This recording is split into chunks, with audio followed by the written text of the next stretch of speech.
Nas colinas tranquilas da Galileia, situava-se a pequena cidade de Nazaré, onde residiam José e Maria, os futuros pais terrenos de Jesus. José, descendente da linhagem real de Davi, foi chamado a cumprir uma antiga tradição quando um decreto foi emitido para a realização de um censo populacional. A lei exigia que ele viajasse para Belém, a cidade de Davi, para registrar seu nome. A viagem era árdua, principalmente levando em conta as condições da época. Maria, que estava prestes a dar à luz, acompanhava José nessa jornada exaustiva, sentindo o peso da gravidez enquanto subia as encostas íngremes que levavam até Belém. Ao chegarem à cidade, José e Maria buscaram um local apropriado para descansar, mas todas as hospedarias estavam lotadas. Não havia nenhum lugar disponível para eles, e o único abrigo que encontraram foi uma modesta estrebaria. Foi nesse ambiente humilde que o Salvador do mundo nasceu, e foi colocado em uma simples manjedoura. Aquele que tinha sua glória resplandecente nos céus, agora repousava em um berço rudimentar, cercado pela simplicidade e pela pobreza.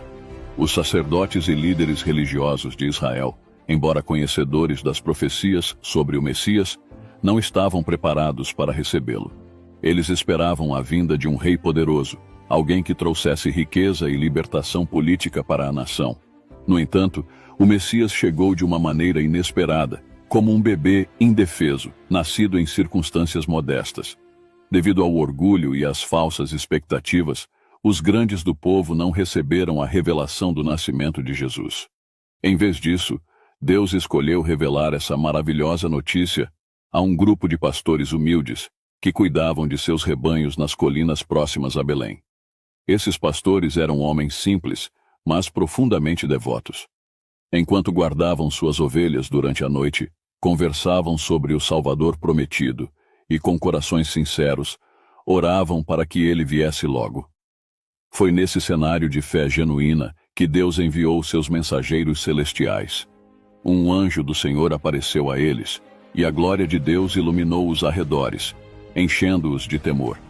Mas o anjo os tranquilizou, dizendo: Não temais, trago-vos boas novas de grande alegria, que serão para todo o povo. Hoje, na cidade de Davi, nasceu o Salvador, que é Cristo, o Senhor. O anjo deu-lhes um sinal claro: Encontrareis o bebê envolto em faixas e deitado em uma manjedoura. Logo em seguida, uma multidão de anjos se juntou ao mensageiro, louvando a Deus com a proclamação: Glória a Deus nas alturas, e paz na terra entre os homens a quem ele quer bem. Assim que os anjos retornaram ao céu, os pastores, cheios de reverência e alegria, apressaram-se para Belém. Lá, encontraram Maria, José e o recém-nascido deitado na manjedoura, exatamente como o anjo havia descrito. Emocionados, começaram a compartilhar tudo o que tinham ouvido e visto. A todos que os ouviram, causou grande admiração. Maria, porém, guardou todas essas palavras em seu coração, refletindo sobre o significado profundo daqueles eventos. De acordo com as tradições judaicas, quando Jesus completou 6 semanas de vida, José e Maria o levaram ao templo de Jerusalém para apresentá-lo ao Senhor. Essa prática seguia a lei de Moisés, que determinava que o primogênito de cada família deveria ser dedicado a Deus. Esse ritual tinha suas raízes em um antigo evento, quando Deus poupou os primogênitos de Israel durante a última praga no Egito, exigindo que fossem consagrados a ele. Ao chegar ao templo, José e Maria seguiram os procedimentos habituais, e o sacerdote que os atendeu não viu nada de extraordinário neles ou em seu filho. Para ele, José e Maria eram pessoas comuns, e o bebê parecia apenas mais uma criança entre tantas que eram apresentadas. O sacerdote não percebeu que estava segurando em seus braços o Salvador do mundo, o sumo sacerdote celestial. Ele poderia ter sabido se seu coração estivesse aberto e obediente à palavra de Deus. No entanto, naquele mesmo momento, 2 fiéis servos de Deus estavam no templo, Simeão e Ana. Ambos eram idosos e haviam dedicado suas vidas ao serviço do Senhor. Deus lhes havia concedido uma visão espiritual especial. A Simeão, o Espírito Santo havia prometido que ele não morreria antes de ver o Messias. Quando ele viu o menino Jesus, soube instantaneamente que estava diante do Redentor. Tomando a criança nos braços, louvou a Deus com estas palavras: Agora, Senhor, podes despedir em paz o teu servo, segundo a tua palavra. Pois os meus olhos viram a tua salvação, que preparaste à vista de todos os povos, luz para a revelação aos gentios e glória para o teu povo Israel. A experiência de Simeão revelou uma verdade poderosa. Deus sempre se revela aos corações humildes e obedientes, enquanto os orgulhosos e autossuficientes podem perder as maiores manifestações de sua presença. Ana, uma profetisa cheia de fé, apareceu naquele exato momento e começou a louvar a Deus ao reconhecer a importância do menino Jesus.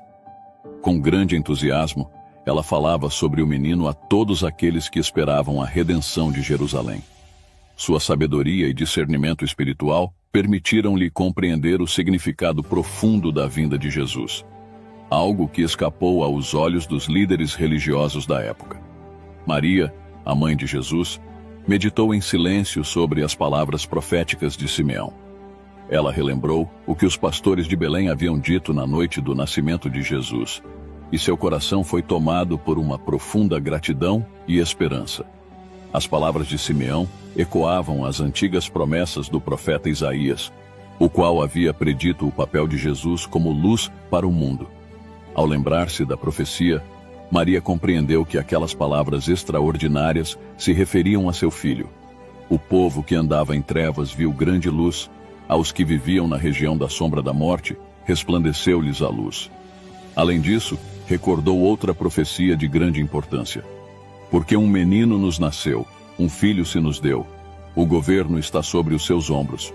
E o seu nome será Maravilhoso Conselheiro, Deus Forte, Pai da Eternidade, Príncipe da Paz. Era desejo de Deus que seu povo estivesse ciente da vinda de seu filho ao mundo. Os sacerdotes, como líderes espirituais de Israel, deveriam ter preparado o povo para esse grande acontecimento, instruindo-os a aguardar com expectativa a chegada do Messias. No entanto, muitos deles não estavam prontos, pois o orgulho e a ignorância cegaram seus corações. Diante dessa negligência, Deus enviou seus anjos para anunciar aos humildes pastores o nascimento de Cristo e revelar onde poderiam encontrá-lo. Assim, quando José e Maria apresentaram Jesus no templo, já havia pessoas preparadas para recebê-lo como Salvador. Deus preservou a vida de Simeão e Ana, para que eles tivessem a honra de reconhecer e testemunhar que aquele bebê era de fato o Messias prometido. Contudo, o propósito de Deus ia além de Israel. Ele desejava que não apenas os judeus, mas também os gentios soubessem da chegada do Messias. Em terras distantes, no Oriente, viviam homens sábios que estudavam as profecias messiânicas. Eles acreditavam que o tempo da vinda do Salvador estava próximo. Esses homens, embora considerados pagãos pelos judeus, não eram idólatras. Eram pessoas de coração sincero, que buscavam a verdade e desejavam fazer a vontade de Deus. Deus, que conhece o coração humano, sabia que eles eram merecedores de sua revelação, pois estavam mais preparados para receber a luz divina do que muitos dos sacerdotes judeus, presos à vaidade e ao egoísmo. Esses sábios eram estudiosos da natureza e filósofos, observadores dos céus, que viam a grandeza de Deus nas estrelas e nos astros. Na noite em que os anjos apareceram aos pastores em Belém, esses sábios notaram algo incomum no céu. Uma luz peculiar e brilhante que chamou sua atenção. Era a mesma glória celestial que envolvia os anjos, porém, para eles, parecia ser uma nova estrela. Ao observar esse fenômeno, os sábios lembraram-se de uma antiga profecia encontrada no livro de Números. Uma estrela procederá de Jacó, de Israel subirá um cetro. Convencidos de que esse sinal celestial estava relacionado ao nascimento do Messias, decidiram seguir a estrela e ver onde ela os levaria. A estrela os guiou até a terra de Judá, mas ao se aproximarem de Jerusalém, a luz da estrela pareceu enfraquecer. Então, supuseram que os judeus, como povo escolhido de Deus, certamente saberiam onde encontrar o recém-nascido rei. Ao entrarem na cidade, perguntaram: "Onde está o recém-nascido rei dos judeus? Pois vimos a sua estrela no Oriente e viemos para adorá-lo." Essa pergunta provocou grande alvoroço, especialmente no palácio do rei Herodes, que se sentiu ameaçado ao ouvir falar de um novo rei que poderia desafiar seu trono. Alarmado, Herodes convocou os principais sacerdotes e escribas e exigiu saber onde, de acordo com as profecias, o Cristo deveria nascer. Eles prontamente responderam: em Belém da Judéia, porque assim está escrito pelo profeta. Embora Herodes tenha fingido interesse em adorar o menino, seu verdadeiro objetivo era eliminá-lo. Ele perguntou aos sábios quando exatamente haviam visto a estrela pela primeira vez, e com astúcia os enviou a Belém, dizendo: ide e informai-vos cuidadosamente a respeito do menino. Quando o encontrardes, avisai-me, para que também eu vá adorá-lo.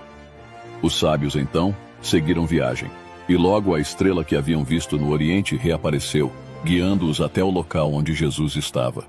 Quando chegaram, os sábios ficaram repletos de alegria ao verem a estrela parar exatamente sobre o lugar onde estava o menino. Ao entrarem na casa, encontraram Jesus com sua mãe, Maria, e prostraram-se em adoração. Em um gesto de reverência e gratidão, abriram seus tesouros e ofereceram ao menino presentes de grande valor: ouro, incenso e mirra, símbolos que representavam realeza, divindade e sacrifício. Embora tivessem sido instruídos por Herodes a retornar e informá-lo sobre o paradeiro do menino, Deus interveio. Em um sonho, um anjo do Senhor advertiu os sábios para que não voltassem a Herodes, e eles, obedientes à voz divina, retornaram ao seu país por outro caminho. Assim, o plano de Herodes para destruir o Salvador foi frustrado, e a missão dos sábios que buscavam o verdadeiro rei foi concluída com sucesso. Após a partida dos magos, José foi visitado em sonho por um anjo do Senhor, que lhe trouxe uma mensagem urgente: levanta-te, toma o menino e sua mãe, e foge para o Egito. Permaneça lá até que eu te avise, pois Herodes procurará o menino para matá-lo. Sem hesitar, José agiu imediatamente. Ainda naquela noite ele levantou-se, reuniu Maria e o pequeno Jesus, e começou a longa jornada para o Egito. A providência divina havia preparado o caminho.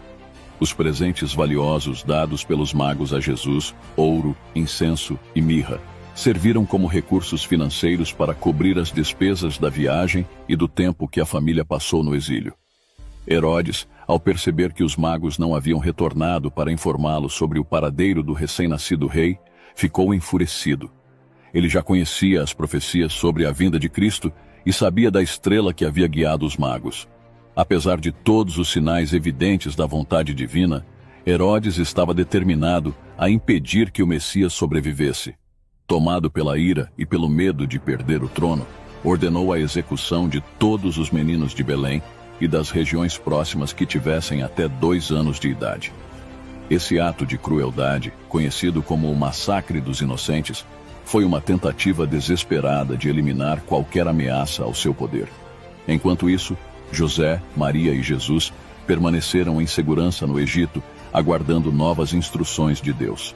Depois da morte de Herodes, um anjo novamente apareceu a José em sonho e disse: levanta-te, toma o menino e sua mãe e vai para a terra de Israel, pois já morreram os que atentavam contra a vida do menino. Com a mesma obediência e prontidão de antes, José preparou a família para o retorno. Inicialmente, José planejava estabelecer sua família em Belém, a cidade onde Jesus havia nascido. No entanto, ao se aproximar da Judéia, ele soube que Arquelau, filho de Herodes, reinava no lugar de seu pai. Temendo pelo bem-estar de Jesus, José ficou incerto sobre qual decisão tomar. Nesse momento de incerteza, Deus novamente enviou um anjo para guiá-lo. Sob a orientação divina, José decidiu voltar para Nazaré, sua antiga casa, uma pequena e humilde aldeia nas montanhas da Galileia. Jesus passou sua infância em Nazaré, um lugar simples e de pouca importância aos olhos do mundo. Como filho de Deus, ele poderia ter escolhido qualquer lugar na terra para viver, mas preferiu o lar modesto de uma vila insignificante, distante dos palácios dos reis e dos luxos das grandes cidades. Esse cenário de simplicidade foi o ambiente em que Jesus cresceu, sendo descrito na Bíblia como um menino que crescia e se fortalecia, enchendo-se de sabedoria, e a graça de Deus estava sobre ele. Todos os anos, José e Maria faziam a peregrinação a Jerusalém para celebrar a Páscoa, uma das festas mais importantes do calendário judaico. Quando Jesus completou 12 anos, eles o levaram pela primeira vez a essa celebração.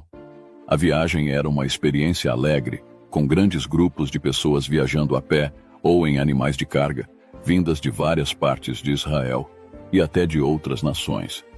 A distância entre Nazaré e Jerusalém era de aproximadamente 100 quilômetros, e a jornada, que durava vários dias, era repleta de paisagens floridas e cânticos de louvor. Durante o caminho, as famílias compartilhavam histórias sobre as maravilhas que Deus havia realizado no passado e muitas vezes cantavam os salmos de Davi, exaltando o Senhor. No entanto, naquela época, o fervor religioso havia se esfriado para muitos. As pessoas participavam das cerimônias religiosas com corações frios e formalismos vazios, mais preocupadas com suas próprias vontades do que em reconhecer a bondade de Deus. Jesus, por outro lado, tinha uma profunda reverência por Deus desde muito jovem. Ao chegar ao templo, ele ficou fascinado pelas atividades dos sacerdotes e se uniu aos adoradores em oração e cânticos de louvor. Todas as manhãs e tardes, um cordeiro era sacrificado no altar, representando o sacrifício do Salvador. Enquanto Jesus observava a morte do animal inocente, o Espírito Santo o ajudava a compreender que aquele ato simbólico apontava para seu próprio futuro sacrifício pelos pecados da humanidade. Absorvido por esses pensamentos profundos, Jesus acabou se afastando de seus pais. Enquanto José e Maria retornavam para Nazaré, não perceberam imediatamente a ausência de Jesus, supondo que ele estivesse em algum lugar do grande grupo de viajantes. Foi apenas ao acampar à noite que notaram sua falta e ficaram preocupados. Após procurarem por ele entre seus parentes e amigos, sem sucesso, começaram a se preocupar profundamente com o paradeiro de seu filho. Com o coração angustiado, José e Maria retornaram a Jerusalém em busca de Jesus, e só o encontraram após 3 dias de procura intensa. Ao reencontrá-lo, a alegria foi imensa, embora Maria, com uma mistura de alívio e reprovação, tenha perguntado: "Filho, por que agiste assim conosco? Teu pai e eu estávamos aflitos, procurando por ti." Em resposta, Jesus, consciente de sua identidade divina, disse: "Por que me procuravam? Não sabiam que eu devia estar na casa de meu pai?" Apesar de sua clara percepção de ser o Filho de Deus, Jesus voltou com José e Maria para Nazaré, onde viveu em obediência e submissão a seus pais terrenos até completar 30 anos. Durante esse tempo, ele cresceu em sabedoria e graça, preparando-se para a missão que estava por vir. Quando chegou o momento de iniciar seu ministério público, o primeiro passo de Jesus foi procurar João Batista, no Rio Jordão, para ser batizado. João Batista havia sido enviado como o precursor do Messias, pregando no deserto e proclamando: "O tempo está cumprido, e o reino de Deus está próximo. Arrependam-se e creiam no Evangelho." Multidões iam até ele, convencidas de seus pecados, e eram batizadas nas águas do Jordão como sinal de arrependimento. Deus havia revelado a João que, em algum momento, o Messias viria até ele para ser batizado, e um sinal seria dado para confirmar sua identidade. Quando Jesus se aproximou, João reconheceu imediatamente, através da pureza de sua presença, que estava diante de alguém santo. Por isso hesitou e disse: "Eu é que preciso ser batizado por ti, e tu vens a mim." No entanto, Jesus insistiu, respondendo: "Deixa por enquanto, porque assim nos convém cumprir toda a justiça." Então João Batista consentiu, e diante de uma multidão de espectadores, Jesus foi batizado nas águas do Jordão. O batismo de Jesus não foi para arrependimento de pecados, pois ele era sem pecado, mas foi realizado como um exemplo para todos os que o seguiriam. Após emergir das águas, os céus se abriram, e o Espírito de Deus desceu sobre ele em forma de pomba. Uma voz poderosa foi ouvida do céu dizendo: "Este é o meu Filho amado, em quem me comprazo." Esse evento marcou o início oficial do ministério de Jesus, com a confirmação pública de sua missão divina. Após seu batismo, Jesus foi levado pelo Espírito ao deserto para enfrentar as tentações de Satanás. Seu objetivo não era buscar a tentação, mas sim preparar-se espiritualmente para a grande missão que estava por vir, dedicando-se à oração e ao jejum. Durante 40 dias, Jesus jejuou, e foi nesse estado de fraqueza física que Satanás tentou aproveitar-se, esperando um momento de vulnerabilidade. A primeira tentação foi direta e apelava à necessidade básica de alimento. Se és o Filho de Deus, manda que estas pedras se transformem em pães. Entretanto, Jesus, consciente de sua missão e da necessidade de viver como exemplo para a humanidade, rejeitou a sugestão de usar seu poder divino para satisfazer suas próprias necessidades. Respondeu firmemente: está escrito, não só de pão viverá o homem, mas de toda palavra que procede da boca de Deus. Com essa resposta, Jesus mostrou que a verdadeira vida não depende apenas das necessidades físicas, mas da obediência à palavra de Deus. Aqueles que seguem os mandamentos divinos têm a promessa de que Deus proverá tudo o que necessitam, tanto nesta vida quanto na vida futura. Incapaz de derrotar Jesus com essa primeira tentação, Satanás o conduziu ao ponto mais alto do templo de Jerusalém e o desafiou. Se és o Filho de Deus, atira-te daqui abaixo, pois está escrito: aos seus anjos ordenará a teu respeito, e eles te sustentarão nas mãos, para que não tropeces em alguma pedra. Desta vez, Satanás citou as Escrituras, tentando distorcer seu significado. Contudo, Jesus percebeu a armadilha, pois sabia que essa promessa não se aplicava àqueles que buscavam o perigo voluntariamente. Ele respondeu: também está escrito, não tentarás o Senhor, teu Deus. Na terceira tentação, Satanás revelou sua verdadeira natureza como príncipe das trevas. Levou Jesus a um monte muito alto e mostrou-lhe todos os reinos do mundo, com suas riquezas e glórias. A luz do sol brilhava sobre esplêndidas cidades, palácios majestosos e vastas terras férteis. Então, Satanás fez uma oferta direta: tudo isso te darei se, prostrado, me adorares.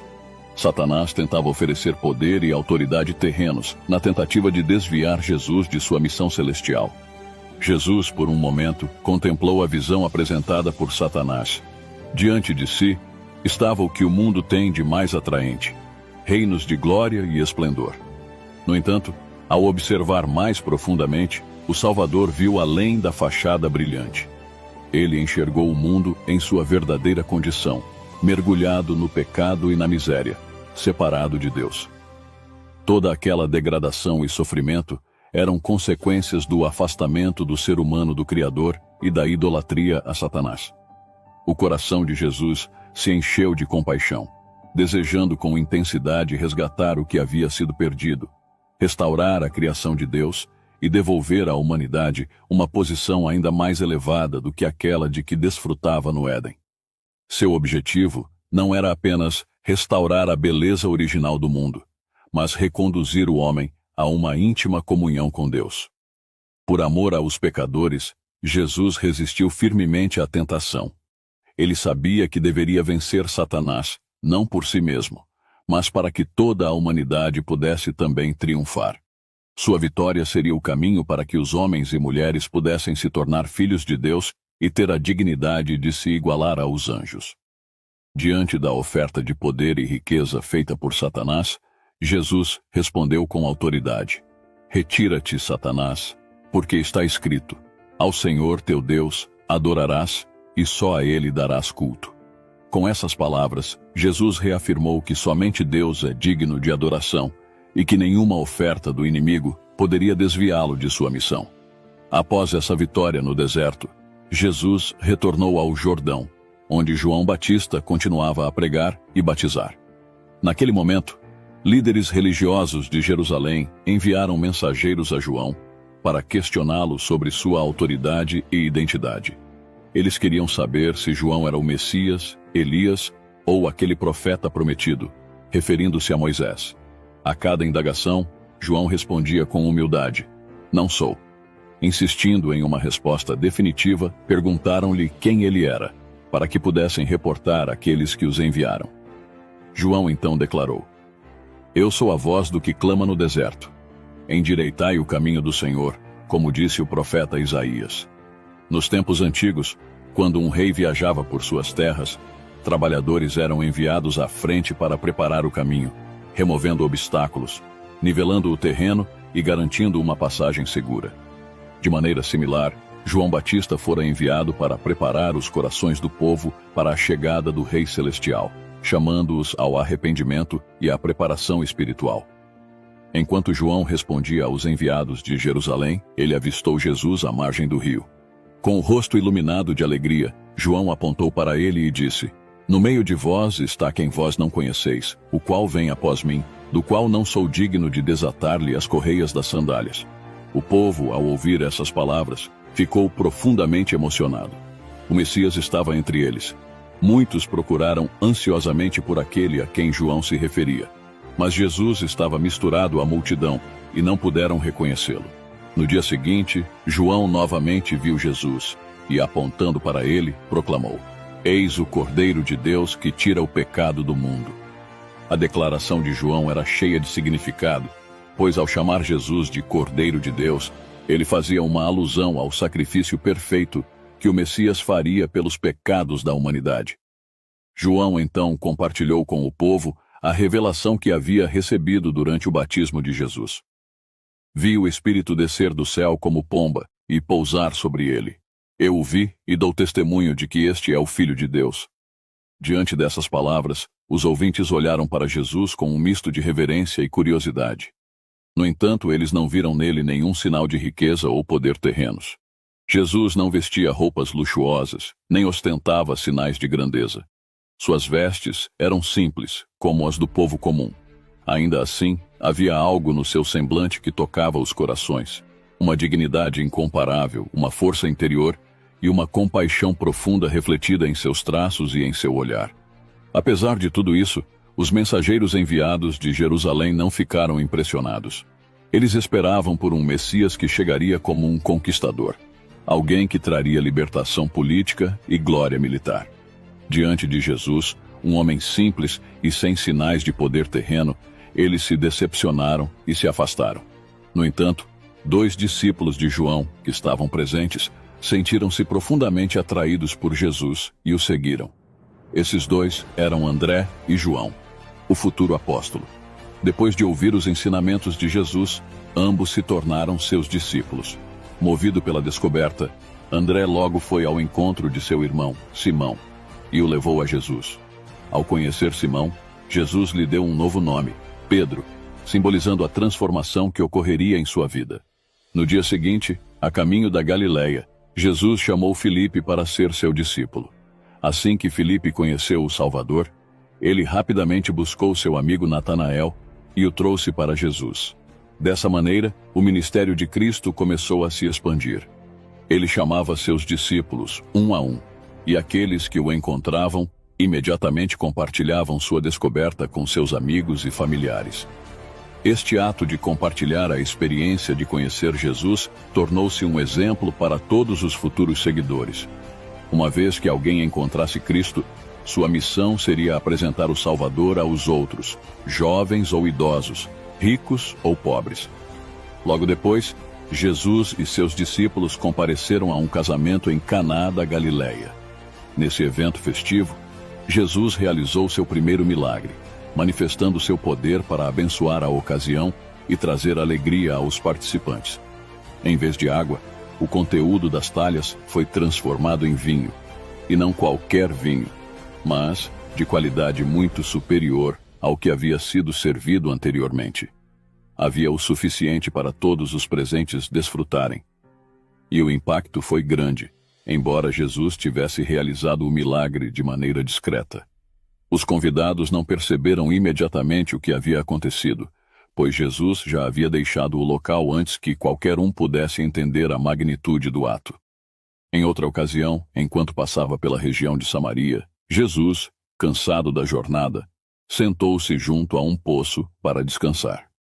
Quando uma mulher samaritana veio buscar água, ele pediu-lhe que lhe desse de beber, o que causou surpresa nela, pois os judeus tradicionalmente desprezavam os samaritanos. Porém, em vez de focar na animosidade entre os 2 povos, Jesus respondeu dizendo que, se ela soubesse quem ele era, teria pedido dele a água viva. Esse conceito intrigou ainda mais a mulher.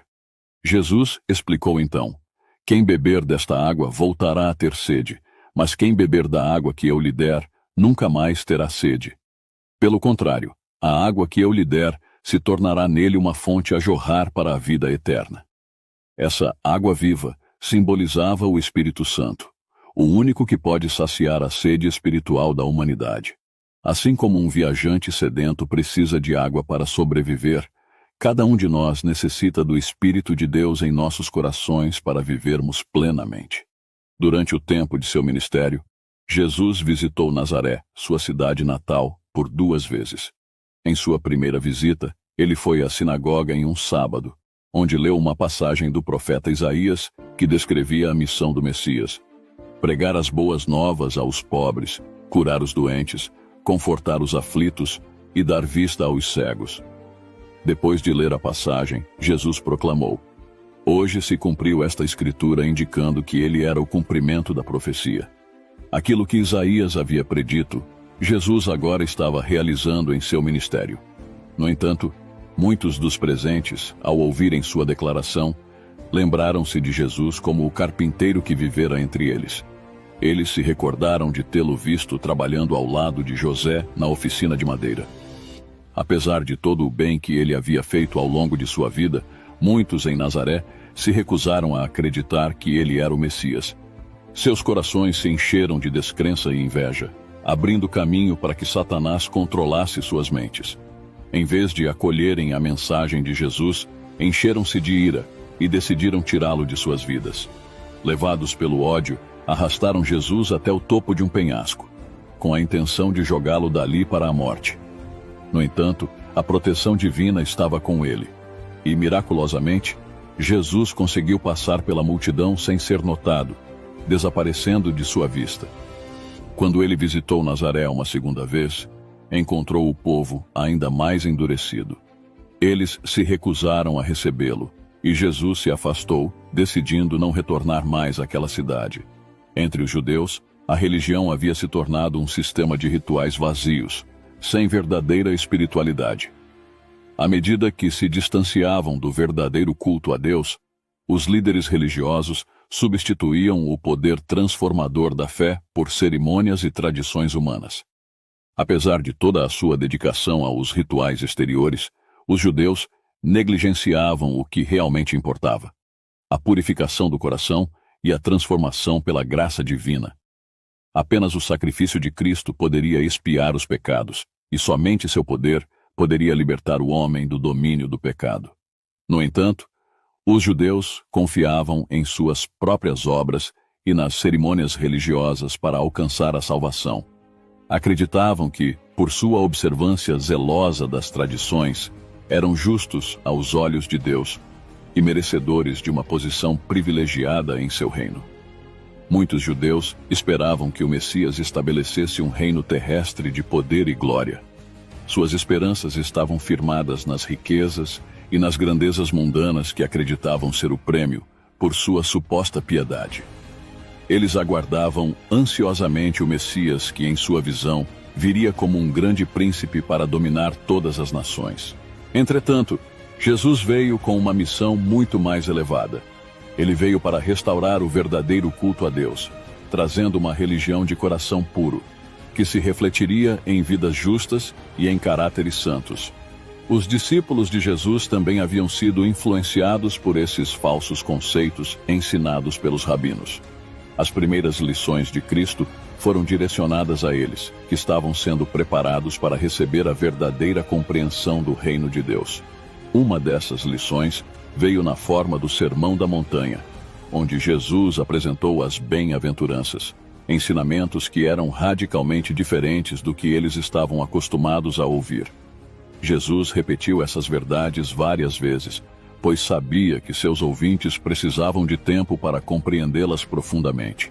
Certa vez, um doutor da lei aproximou-se de Jesus e perguntou: Mestre, o que devo fazer para herdar a vida eterna? Jesus, em vez de responder diretamente, perguntou ao homem o que a lei dizia. O doutor respondeu corretamente: Amarás o Senhor teu Deus de todo o teu coração, com toda a tua alma, com todas as tuas forças e com todo o teu entendimento, e amarás o teu próximo como a ti mesmo. Embora soubesse a resposta correta, o doutor da lei, em vez de reconhecer sua necessidade de mudança, tentou justificar-se perguntando: quem é o meu próximo? Os rabinos frequentemente debatiam essa questão e muitas vezes não consideravam os pobres e marginalizados como seus próximos. Eles reservavam sua bondade apenas para aqueles que julgavam merecedores. Jesus, em vez de participar dessas discussões vazias, respondeu com a história do bom samaritano. Nessa parábola, ele ensinou que o próximo é qualquer pessoa que necessita de ajuda, independentemente de sua posição social ou etnia. Devemos tratar a todos com o mesmo amor e compaixão com que gostaríamos de ser tratados. Além de seus ensinamentos, Jesus também era um exemplo vivo da obediência aos mandamentos de Deus. Ele guardava o sábado e ensinava a seus discípulos a fazer o mesmo. Como o próprio Criador do sábado, Jesus sabia exatamente como esse dia de repouso deveria ser observado. No entanto, os líderes religiosos judeus haviam sobrecarregado o sábado com tantas regras e regulamentos que o verdadeiro significado desse dia foi perdido. Eles vigiavam Jesus atentamente, na esperança de encontrar algum motivo para acusá-lo de desobedecer suas tradições, ignorando o espírito de misericórdia e compaixão que o sábado simbolizava. Em um determinado sábado, enquanto Jesus e seus discípulos retornavam da sinagoga, atravessaram um campo de cereais. Já era tarde, e a fome os atingia. Como resultado, os discípulos colheram algumas espigas e começaram a comer os grãos. No entanto, a ação foi rapidamente criticada.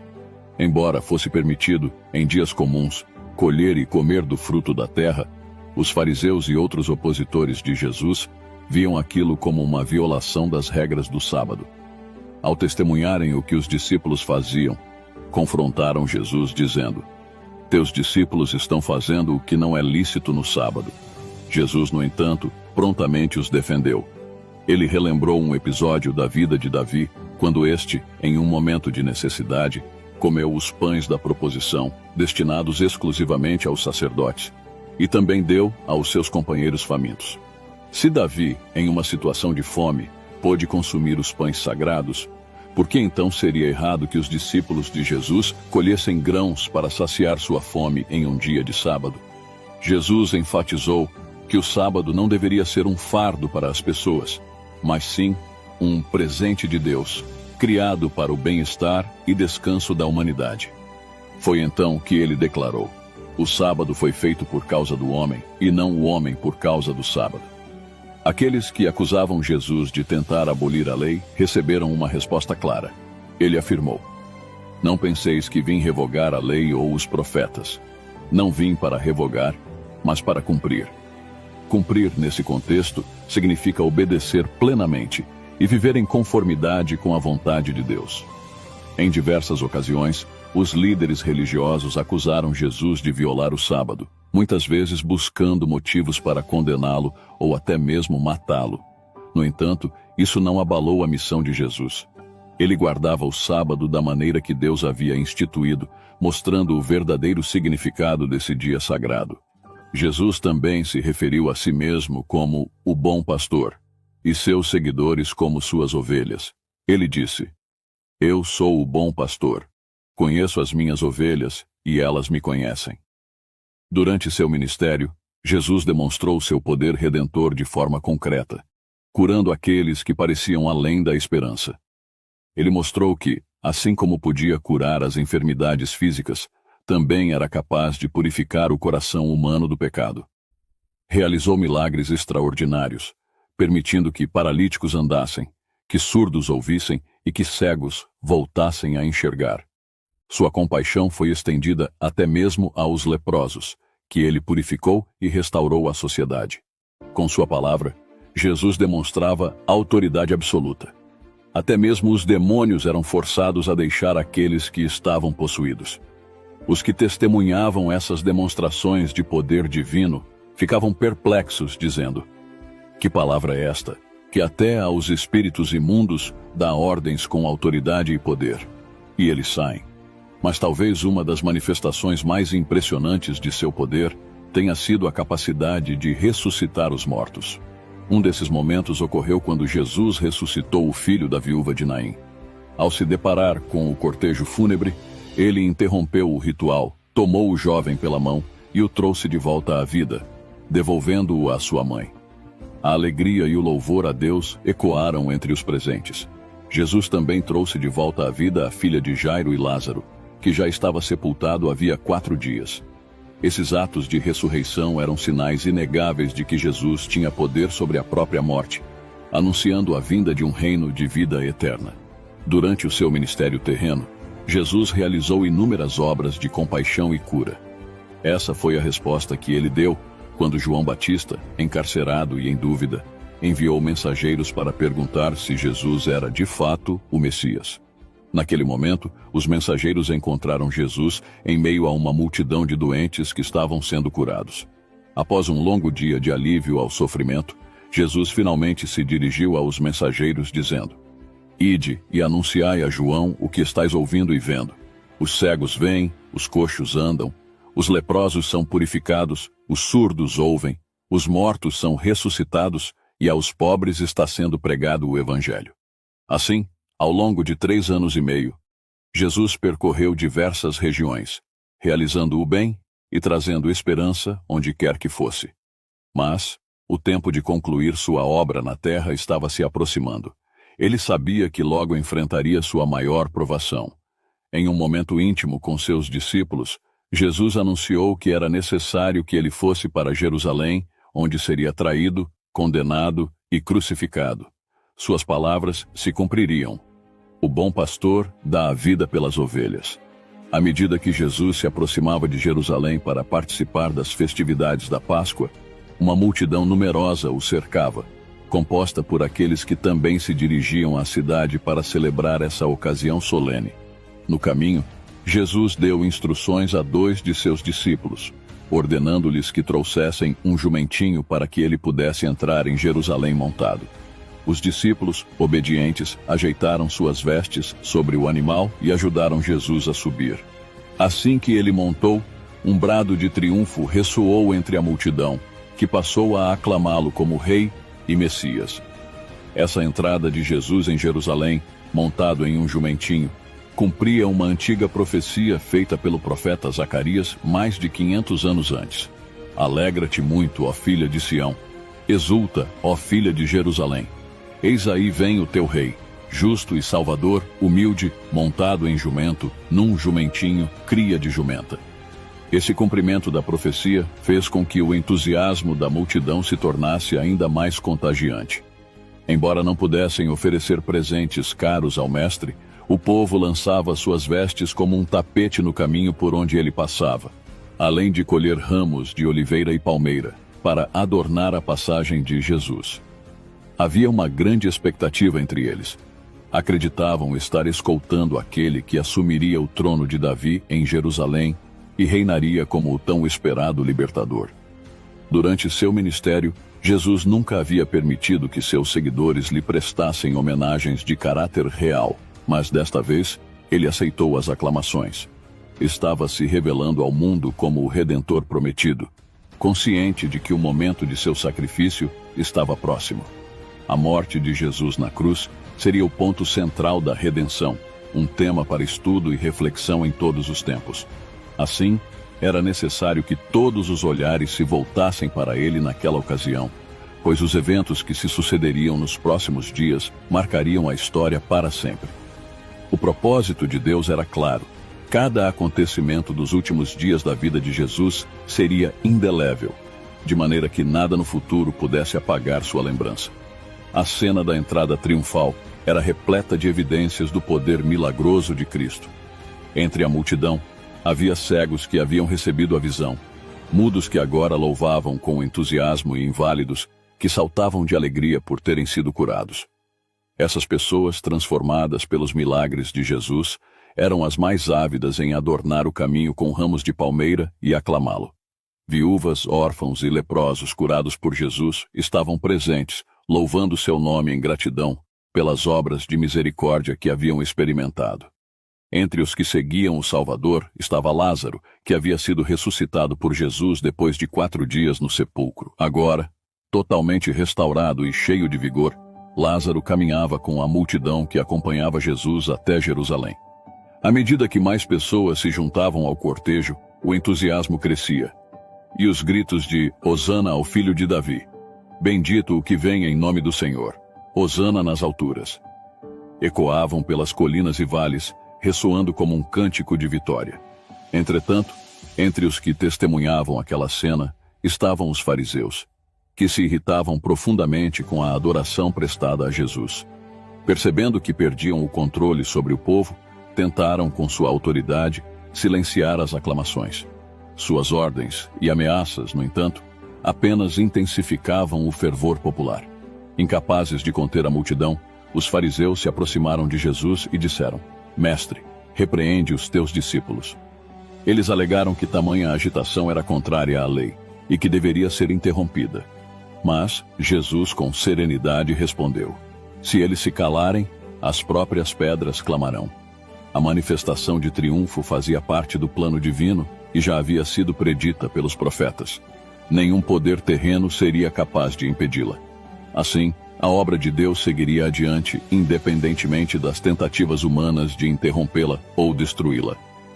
Quando a multidão chegou ao alto de uma colina, a cidade de Jerusalém apareceu em toda a sua glória diante deles. A visão repentina da cidade sagrada fez com que os gritos de aclamação cessassem momentaneamente, e todos voltaram seus olhos para Jesus, esperando ver nele a mesma expressão de admiração que sentiam. Contudo, o Salvador, ao contemplar a cidade, foi tomado por uma profunda tristeza. Seu semblante, antes alegre, agora refletia uma dor imensa e, para o espanto da multidão, ele começou a chorar copiosamente. A tristeza de Jesus não era compreendida por aqueles ao seu redor. Ele chorava não por si mesmo, mas pela cidade de Jerusalém, cuja destruição estava próxima. Ela havia sido o objeto de seu cuidado e compaixão por séculos, e agora seu coração estava angustiado ao saber que ela seria desolada. Se apenas seus habitantes tivessem dado ouvidos aos seus ensinamentos e o recebido como o Messias prometido, Jerusalém teria permanecido para sempre. Jerusalém poderia ter se tornado a rainha das nações, gloriosa e livre, sustentada pela força concedida por Deus. Suas muralhas não precisariam de guardas armados, e seus portões não veriam tremular bandeiras estrangeiras. O estandarte da paz teria partido de Jerusalém e alcançado todas as nações da terra. A cidade, em vez de ser palco de guerra e destruição, teria sido a glória do mundo, irradiando a luz da salvação. No entanto, o povo judeu havia rejeitado o Salvador, aquele que era o verdadeiro rei, e agora estavam prestes a crucificar aquele que veio para redimi-los. Com o pôr do sol daquele dia fatídico, o destino de Jerusalém estaria selado para sempre. No dia seguinte, Jesus entrou no templo. 3 anos antes, ele havia presenciado a transformação do átrio externo em um mercado, com animais sendo vendidos e comerciantes lucrando com o desejo das pessoas de oferecer sacrifícios. Naquela ocasião, Jesus havia expulsado os comerciantes, denunciando sua corrupção. Agora, retornando ao templo, ele encontrou o mesmo cenário: bois, ovelhas e aves sendo vendidos em meio à balbúrdia e ao caos. A extorsão e o roubo estavam presentes, com práticas desonestas que perturbavam a adoração e desrespeitavam a santidade do local. Jesus parou à entrada do átrio, observando a cena com um olhar penetrante que fez todos ao seu redor se voltarem para ele. O burburinho cessou, e tanto o som dos animais quanto as conversas diminuíram, até que um silêncio profundo tomou conta do lugar. Naquele momento, a divindade de Cristo brilhou de forma intensa através de sua humanidade, e sua presença tornou-se imponente e majestosa. Aquele silêncio, carregado de tensão, era quase insuportável.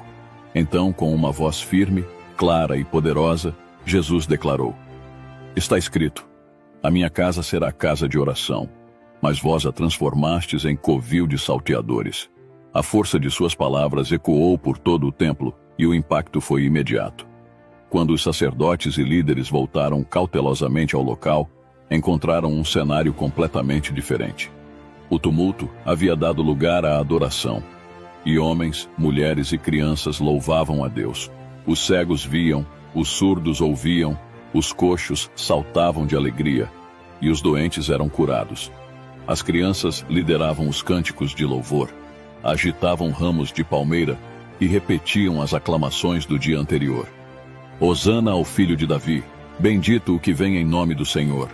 Os líderes religiosos, incomodados com tamanha demonstração de alegria, tentaram silenciar as crianças e a multidão.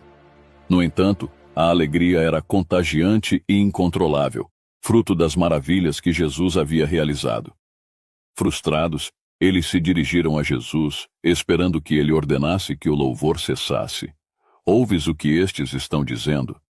Mas Jesus respondeu-lhes: Sim, nunca lestes. Da boca de pequeninos e crianças de peito tiraste perfeito louvor.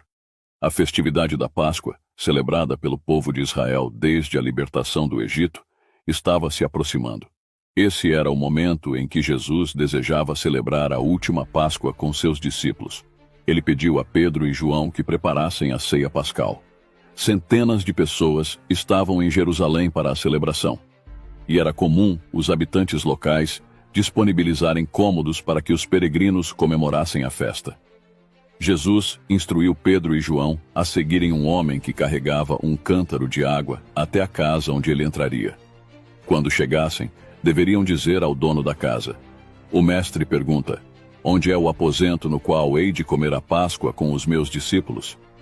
O homem os levaria a uma grande sala no andar superior, já preparada para a ceia. Tudo aconteceu exatamente como Jesus havia predito. Na hora marcada, os discípulos estavam reunidos com Jesus para a celebração. Em outras ocasiões, a Páscoa havia sido um momento de grande alegria. Mas desta vez, o espírito de Jesus estava pesado com a tristeza. Com a voz marcada pela emoção, ele disse aos discípulos: Tenho desejado ansiosamente comer convosco esta Páscoa, antes do meu sofrimento. Essa não seria apenas mais uma celebração. Ela marcaria o início do cumprimento do plano de redenção. Durante a ceia, Jesus tomou um cálice de vinho não fermentado e, ao distribuí-lo, disse: Recebei e reparti entre vós, pois vos digo que, de agora em diante, não mais beberei do fruto da videira, até que venha o reino de Deus. Aquela seria a última vez que Jesus celebraria a Páscoa com seus discípulos. E não apenas isso, seria também a última Páscoa celebrada segundo o costume judaico, pois o sacrifício de Jesus, o verdadeiro Cordeiro de Deus, cumpriria o simbolismo da festa. Com sua morte iminente, o ritual da Páscoa, que incluía a imolação de um cordeiro, não teria mais sentido. O sacrifício do cordeiro apontava para o Messias, e agora, com a proximidade do sacrifício de Cristo, o Cordeiro de Deus, a celebração mudaria para sempre. Durante a celebração da Páscoa, Jesus não conseguia afastar de sua mente as cenas de seu sacrifício iminente. A sombra da cruz pairava sobre ele, e a dor da antecipação torturava seu coração. Ele sabia exatamente o que lhe aguardava: todas as angústias, o sofrimento profundo e a rejeição cruel daqueles a quem viera salvar. Apesar disso, sua preocupação não estava focada em seu próprio sofrimento, mas naqueles que o rejeitariam como Salvador, perdendo assim a vida eterna. Entretanto, sua maior preocupação naquele momento era com seus discípulos. Ele sabia que, após sua partida, eles enfrentariam o mundo sozinhos, desprotegidos e vulneráveis. Jesus tinha muito a lhes dizer, lições que seriam um consolo e guia para seus corações, quando ele já não estivesse entre eles. No entanto, os discípulos não estavam preparados para ouvir essas verdades, pois ainda estavam imersos em disputas e incompreensões. Aquela ceia, que deveria ser um momento de comunhão e aprendizado, foi marcada pela tensão entre os discípulos. Eles ainda acreditavam que Jesus se proclamaria rei e que cada um deles ocuparia um lugar de destaque em seu reino terreno. Isso gerou sentimentos de ciúme e hostilidade entre eles. Além disso, havia uma questão prática que revelava ainda mais a divisão entre eles. Conforme o costume da época, durante uma refeição importante, o servo da casa deveria lavar os pés dos convidados. Naquela ocasião, Todos os preparativos haviam sido feitos. O vaso de água, a bacia e a toalha estavam prontos. Mas não havia um servo para realizar a tarefa. Os discípulos sabiam que essa responsabilidade agora cabia a um deles. Mas, em seus corações, nenhum estava disposto a assumir o papel de servo diante dos outros. Assim, tomaram seus lugares à mesa em silêncio, esperando que outro iniciasse o ato humilde. Jesus, observando a cena, esperou pacientemente para ver o que fariam. Quando ficou claro que nenhum deles se levantaria, ele mesmo tomou a iniciativa. Com serenidade e propósito, Jesus se levantou, cingiu-se com uma toalha, despejou água na bacia e começou a lavar os pés dos discípulos. Embora profundamente magoado pela desunião e pelas disputas entre eles, Jesus não os repreendeu com palavras severas. Ao contrário, ele demonstrou seu amor de forma prática, assumindo a postura de servo e lavando os pés daqueles que o seguiam. Ao terminar, disse-lhes: Compreendeis o que vos fiz? Vós me chamais Mestre e Senhor, e dizeis bem, porque eu o sou. Ora, se eu, sendo o Senhor e o Mestre, vos lavei os pés, também vós deveis lavar os pés uns dos outros. Porque eu vos dei o exemplo, para que, como eu vos fiz, façais vós também. Com esse ato, Jesus ensinou uma lição profunda e inesquecível. Ele mostrou que a verdadeira grandeza não está em ocupar posições de honra, mas em servir. Em vez de buscar a superioridade, seus discípulos deveriam estar dispostos a se colocar a serviço de seus irmãos, seguindo o exemplo de humildade e serviço que ele próprio demonstrara. Jesus havia vindo ao mundo para servir, para ajudar os necessitados e salvar os pecadores. E esse mesmo espírito de serviço deveria caracterizar a vida de todos os que o seguissem. Confrontados com o gesto de Jesus, os discípulos se sentiram envergonhados de seu egoísmo e ambição. O amor que sentiam pelo Mestre, combinado com a vergonha por suas atitudes, os tocou profundamente. Finalmente, seus corações estavam prontos para receber os ensinamentos que Jesus queria lhes transmitir. Em meio ao silêncio que reinava à mesa, Jesus tomou o pão, deu graças e o partiu, entregando-o aos discípulos, dizendo: Isto é o meu corpo, oferecido por vós. Fazei isto em memória de mim. Lucas 22:19. Em seguida, ele tomou o cálice e disse: Este é o cálice da nova aliança no meu sangue, derramado em favor de vós. O pão e o vinho que Jesus lhes ofereceu tinham um significado profundo. O pão simbolizava seu corpo, que seria quebrado em sacrifício por eles, e o vinho representava seu sangue, que seria derramado para selar uma nova aliança entre Deus e a humanidade. Ao comerem o pão e beberem o vinho, os discípulos estavam expressando sua fé na obra redentora de Cristo, reconhecendo seu arrependimento pelos pecados e aceitando Jesus como seu Salvador. Enquanto participavam da ceia, os discípulos começaram a perceber o peso do sofrimento que Jesus carregava. A atmosfera de tristeza e solenidade se espalhou entre eles, e todos comiam em silêncio, refletindo sobre o que estava por vir. Foi então que Jesus, com voz grave, fez uma declaração que os chocou profundamente. Em verdade, vos digo que um de vós me trairá. Essa revelação trouxe grande consternação aos discípulos. Eles ficaram surpresos e entristecidos, cada um examinando seu próprio coração para verificar se poderia ser o traidor. Esse momento de autoexame foi um convite para a reflexão, uma preparação para o que estava por vir, à medida que Jesus se aproximava de seu sacrifício final. Um por um dos discípulos perguntou ansiosamente: Sou eu, Senhor? Todos aguardavam em suspense a resposta de Jesus, exceto Judas, que permaneceu em silêncio.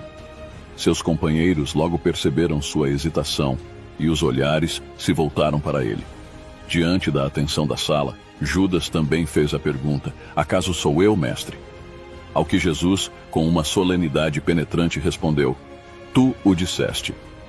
Apesar de Jesus ter lavado os pés de Judas em um ato de humildade e amor, esse gesto não conseguiu transformar o coração endurecido do traidor.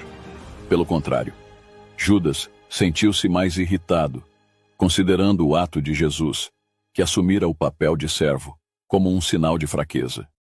Ele finalmente percebeu que Jesus não reivindicaria um trono terreno, e essa decepção endureceu ainda mais sua decisão de trair o Mestre. Mesmo sabendo que seu plano havia sido descoberto, Judas não recuou. Em vez disso, levantou-se, furioso, e rapidamente deixou o local, determinado a levar a cabo sua traição. Sua saída trouxe um alívio palpável ao ambiente.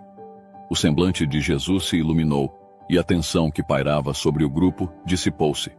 Com Judas fora, Jesus aproveitou o momento para conversar com os discípulos.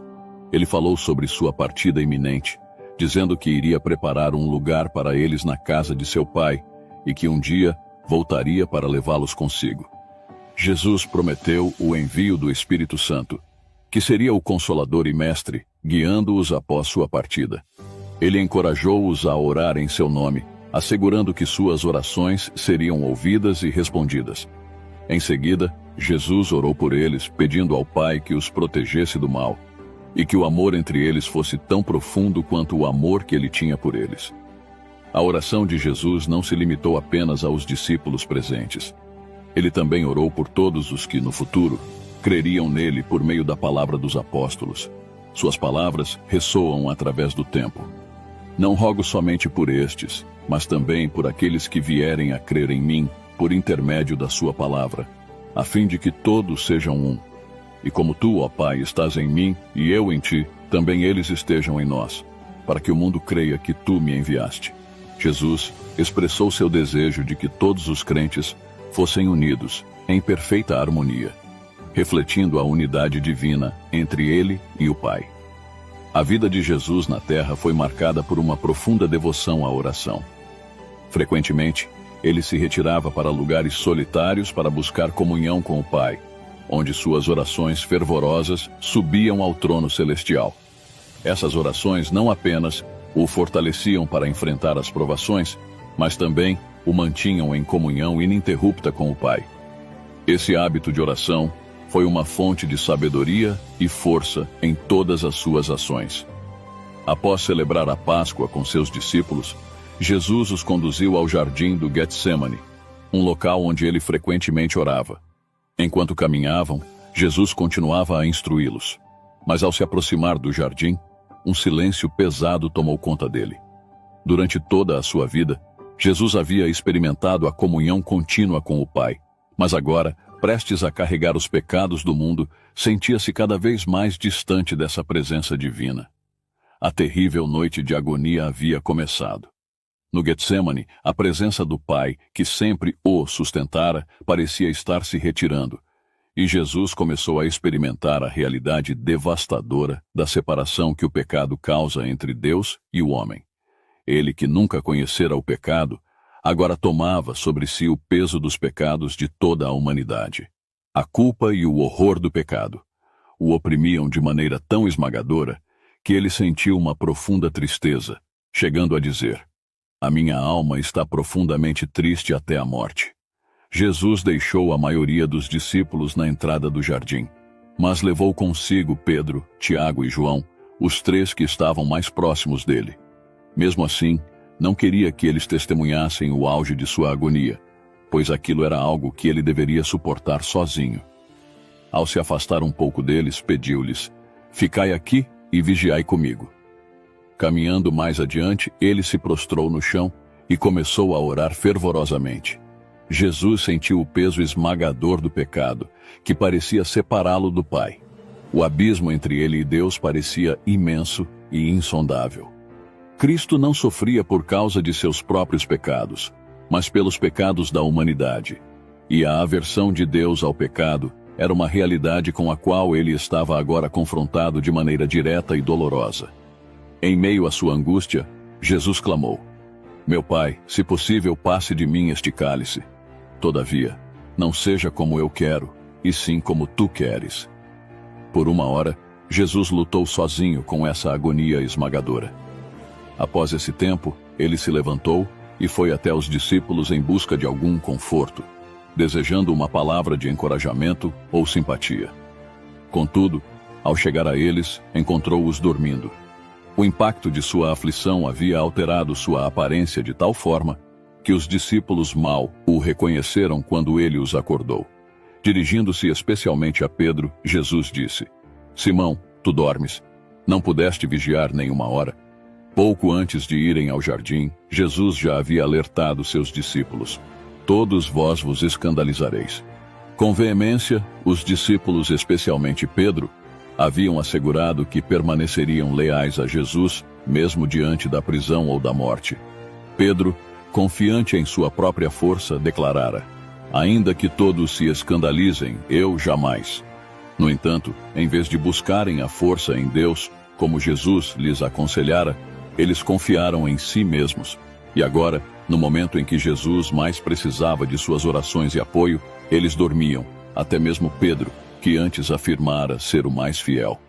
Mesmo João, o discípulo amado, que tantas vezes se reclinara no peito de Jesus, foi vencido pelo sono naquela noite de grande agonia.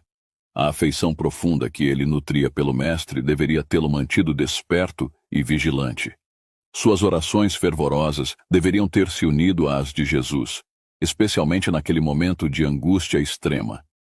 O Salvador passara noites em oração pelos seus discípulos, pedindo ao Pai que fortalecesse sua fé, para que não vacilassem no momento da provação. No entanto, eles não conseguiram vigiar com ele, nem por uma hora. Se Jesus tivesse naquele momento perguntado a Tiago e João: podeis beber o cálice que eu bebo, ou ser batizados com o batismo com que eu sou batizado? Eles, sem dúvida, não teriam respondido com tanta prontidão: podemos. Agora, o coração de Jesus estava cheio de compaixão pela fraqueza de seus discípulos. Ele temia que não fossem capazes de suportar a grande prova que sua morte e sofrimento trariam. Ainda assim, ele não os repreendeu com dureza. Em vez disso, pensou nas dificuldades que enfrentariam e os exortou: vigiai e orai, para que não entreis em tentação. E com ternura, desculpou sua falha, dizendo: o espírito, na verdade, está pronto, mas a carne é fraca. Aqui, o Salvador demonstrou um amor compassivo, um exemplo sublime de ternura e compreensão. Ele não ignorava as fraquezas humanas, mas as enfrentava com piedade e empatia. Mais uma vez, uma angústia insuportável tomou conta de Jesus. Ele estava exausto, física e espiritualmente, no limite de suas forças. Cambaleando, voltou ao local onde havia orado antes, e com todo o peso da agonia sobre si, clamou ao céu: meu Pai, se não é possível passar de mim este cálice sem que eu o beba, faça-se a tua vontade.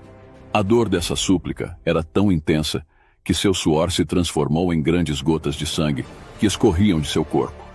Em meio a essa agonia, Jesus voltou novamente aos discípulos em busca de conforto e solidariedade, mas encontrou-os dormindo mais uma vez. Pela terceira vez, Jesus voltou ao lugar de oração. A escuridão e o terror que envolviam sua alma eram avassaladores. Ele não sentia mais a presença reconfortante do Pai, e temia que sua natureza humana não pudesse suportar a terrível provação que estava por vir. Pela terceira vez, ele repetiu a mesma oração: meu Pai, se não é possível passar de mim este cálice sem que eu o beba, faça-se a tua vontade. O fardo de Jesus era insuportável, e ele caiu desfalecido ao chão. Nenhum dos discípulos estava ali para confortá-lo ou para segurar sua cabeça, tão abatida pelo sofrimento. Cristo estava completamente só naquele momento. Então, um poderoso anjo desceu do céu para fortalecê-lo. A presença do anjo trouxe um alívio celestial, e o rosto de Jesus, manchado de sangue, começou a refletir a paz divina. Ele suportou uma agonia que nenhum ser humano poderia suportar, experimentando a angústia da morte em lugar de toda a humanidade. Após esse momento, Jesus voltou aos discípulos e, mais uma vez, encontrou-os dormindo.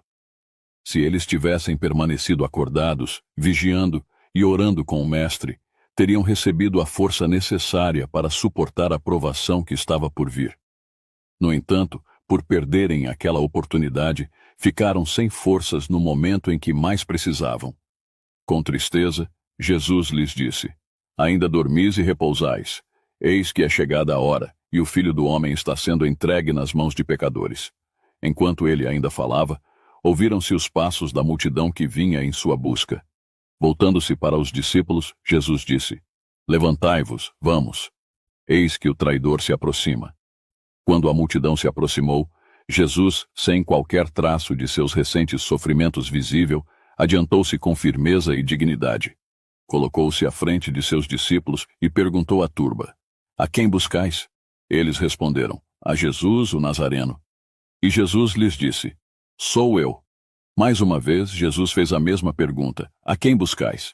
E eles repetiram: A Jesus, o Nazareno. Então Jesus declarou: Já vos disse que sou eu. Se é a mim que buscais, deixai ir estes. Mesmo naquela hora de grande provação, o pensamento de Jesus estava voltado para a proteção de seus discípulos. Ele queria garantir que eles não sofressem junto com ele, ainda que isso significasse enfrentar sozinho a prisão e a morte. Foi então que Judas, o traidor, cumpriu o ato final de sua traição. Aproximando-se de Jesus, ele o beijou.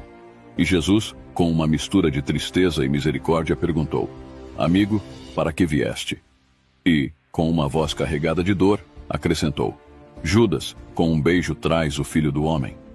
Naquele momento, o traidor cumpriu sua parte no plano maligno que levaria o Filho de Deus ao sofrimento final.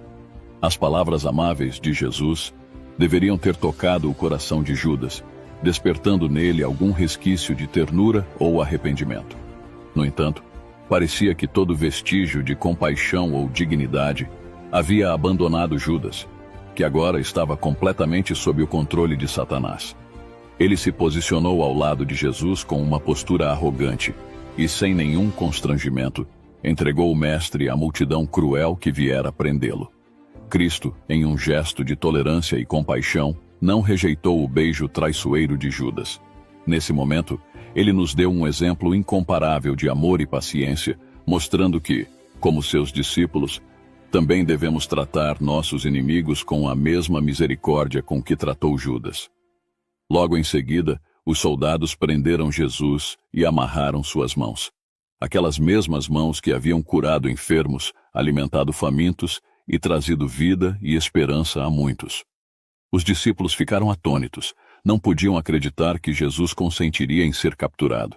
Eles estavam certos de que o poder que havia lançado a multidão por terra pouco antes seria suficiente para libertar o Mestre e protegê-los. Sua decepção foi grande quando viram seu Senhor permitir que as suas mãos fossem amarradas como um criminoso comum. Pedro, tomado por uma ira furiosa, puxou sua espada e, em um impulso de defesa, feriu o servo do sumo sacerdote, cortando-lhe a orelha. Ao testemunhar o que Pedro havia feito, Jesus soltou as mãos que haviam sido amarradas e, em um ato de cura e compaixão, tocou a orelha do servo, restaurando-a imediatamente. Dirigindo-se a Pedro, ele disse: Embainha a tua espada, pois todos os que lançam mão da espada, a espada perecerão. Acaso pensas que não posso rogar a meu Pai, e ele me mandaria neste momento mais de 12 legiões de anjos? Como, pois, se cumpririam as Escrituras, segundo as quais assim deve suceder? E ainda acrescentou: Não beberei, porventura, o cálice que o Pai me deu. Voltando-se para os sacerdotes e oficiais do templo que se encontravam entre a multidão, Jesus falou com autoridade: Saístes com espadas e porretes para prender-me, como a um salteador? Todos os dias eu estava convosco no templo, ensinando, e não me prendestes. Contudo, é para que se cumpram as Escrituras. Os discípulos ficaram confusos e atordoados ao ver que Jesus não fazia nenhum esforço para resistir ou se libertar de seus captores. Eles não podiam compreender a rendição voluntária do Mestre e, tomados pelo medo, fugiram aterrorizados, abandonando-o à mercê da turba. A cena do abandono foi exatamente como Jesus havia predito, quando disse: Eis que vem a hora, e já é chegada, em que sereis dispersos, cada um para sua casa, e me deixareis só. Contudo, não estou só, porque o Pai está comigo. Jesus foi levado do jardim do Getsêmani, cercado pela multidão hostil que o vaiva. Suas mãos estavam amarradas com força, e os soldados o guardavam de perto. O primeiro destino do Salvador foi a casa de Anás, o ex-sumo sacerdote, que havia cedido seu cargo a seu genro, Caifás. Anás, porém, desejava ser o primeiro a interrogar Jesus, buscando provas que justificassem sua condenação. Durante o interrogatório, Anás questionou Jesus sobre seus discípulos e seus ensinamentos. Em resposta, Jesus disse: Eu tenho falado abertamente ao mundo. Sempre ensinei nas sinagogas e no templo, onde todos os judeus se reúnem. Nada disse em oculto. Com essas palavras, Jesus expôs a transparência de sua missão e, em seguida, voltou-se para Anás dizendo: Por que me interrogas? Pergunta aos que ouviram o que eu disse. Os sacerdotes que queriam condenar Jesus já haviam enviado espiões para observá-lo em várias ocasiões. Eles sabiam perfeitamente o que Jesus ensinava, pois esses espiões assistiam às suas pregações e registravam cada palavra. Esses agentes buscavam armadilhas em suas palavras para acusá-lo. Portanto, quando Jesus sugeriu que Anás perguntasse aos que haviam ouvido suas pregações, ele expôs a hipocrisia dos líderes. Suas palavras foram tão diretas que Anás percebeu que o prisioneiro conhecia suas intenções. No entanto, um dos guardas de Anás, sentindo que seu superior havia sido desrespeitado, golpeou Jesus no rosto e disse: É assim que respondes ao sumo sacerdote? Jesus, mesmo diante dessa injustiça, manteve sua dignidade e respondeu: Se falei mal, dá testemunho do mal. Mas, se falei bem, por que me feres? Apesar de ter o poder de convocar legiões de anjos para sua defesa, Jesus aceitou todas as ofensas e insultos que foram lançados sobre ele, pois sua missão era suportar, em sua humanidade, as provações que os homens lhe infligiam. Ele veio para suportar o sofrimento e o desprezo em nome da humanidade. Depois do interrogatório em casa de Anás, Jesus foi levado ao palácio de Caifás, onde enfrentaria o Sinédrio. Enquanto os membros do conselho eram reunidos, Anás e Caifás continuaram a interrogá-lo, tentando encontrar algo que pudesse incriminá-lo. No entanto, todas as suas tentativas de obter alguma vantagem sobre Jesus foram em vão. Quando os membros do Sinédrio se reuniram, Caifás assumiu seu papel como presidente, ladeado pelos juízes. Diante deles, Jesus estava sob a vigilância dos soldados romanos, enquanto a multidão acusadora permanecia ao fundo, aguardando a sentença. Em um esforço para expor publicamente o poder de Jesus, Caifás ordenou que ele realizasse um milagre ali, diante de todos. No entanto, o Salvador permaneceu em absoluto silêncio, sem dar qualquer resposta ou mostrar interesse pelas palavras do sumo sacerdote. Naquele tempo, os judeus estavam sob o domínio romano e não tinham autoridade para condenar alguém à morte. Assim, o papel do Sinédrio era apenas examinar o prisioneiro, sendo a sentença de morte decidida e executada pelos romanos. Para garantir que Jesus fosse condenado, eles precisavam formular uma acusação que fosse considerada criminosa pelos padrões do governo romano. Embora fosse fácil provar que Jesus havia criticado as tradições e ordenanças judaicas, ou que chamara sacerdotes e escribas de hipócritas, essas acusações não eram suficientes para os romanos, que, por sua vez, também desprezavam a hipocrisia religiosa. Várias acusações foram trazidas contra Jesus, mas as testemunhas frequentemente se contradiziam, ou suas declarações não eram de natureza que pudessem levar à condenação pelos romanos. Tentaram diversas vezes fazer com que Jesus respondesse às acusações, mas ele continuava em silêncio, cumprindo o que fora profetizado por Isaías. Ele foi oprimido e humilhado, mas não abriu a boca. Como um cordeiro foi levado ao matadouro, e como ovelha muda perante os seus tosquiadores, ele não abriu a boca. A falta de evidências claras preocupava os sacerdotes, que temiam não conseguir justificar a condenação de Jesus perante Pilatos. Diante disso, Caifás decidiu fazer uma última tentativa. Com solenidade, ergueu a mão para o céu e, em um tom de juramento, dirigiu-se a Jesus. Eu te conjuro pelo Deus vivo que nos digas se tu és o Cristo, o Filho de Deus. Embora Jesus tenha permanecido calado diante de insultos, ele nunca hesitou em afirmar sua missão e identidade divina. Quando questionado diretamente sobre sua relação com o Pai, ele respondeu sem hesitação. Diante de todos, ele afirmou: Tu o disseste. Essa resposta, de acordo com os costumes da época, era uma forma enfática de dizer sim, ou é exatamente como disseste. Sua declaração não deixou dúvidas sobre sua identidade como o Messias. A seguir, com o semblante iluminado por uma luz celestial, ele acrescentou: Desde agora, vereis o Filho do Homem assentado à direita do Todo-Poderoso e vindo sobre as nuvens do céu. Essa declaração foi profundamente reveladora. Jesus apontava para um tempo em que a situação seria completamente invertida. Ele, que naquele momento estava sendo julgado e humilhado, ocuparia o trono de juiz supremo no céu. Naquele futuro dia, Jesus retornaria com poder e glória, escoltado por legiões de anjos, para julgar o mundo. Aqueles que naquele instante o condenavam estariam diante dele, o verdadeiro juiz, e ouviriam suas sentenças, sem possibilidade de apelação. Ao ouvir Jesus declarar-se Filho de Deus e juiz do mundo, Caifás, em um gesto teatral de indignação, rasgou suas vestes, uma ação que representava grande horror e ultraje. Levantando as mãos ao céu, ele clamou: Blasfemou! Que necessidade mais temos de testemunhas? Eis que ouvistes agora a blasfêmia. Que vos parece? Em uníssono, o Sinédrio respondeu: É réu de morte. De acordo com as leis judaicas, porém, um julgamento capital não poderia ser realizado à noite, razão pela qual, embora Jesus já estivesse condenado, um novo julgamento deveria acontecer durante o dia para oficializar a sentença. Assim, após a condenação, ele foi levado para a sala da guarda, onde começou a sofrer abusos e zombarias dos soldados e da multidão que acompanhava o processo. Quando o dia amanheceu, Jesus foi novamente conduzido à presença dos juízes para que a sentença definitiva fosse pronunciada. Nesse momento, uma fúria descontrolada tomou conta dos líderes religiosos e do povo.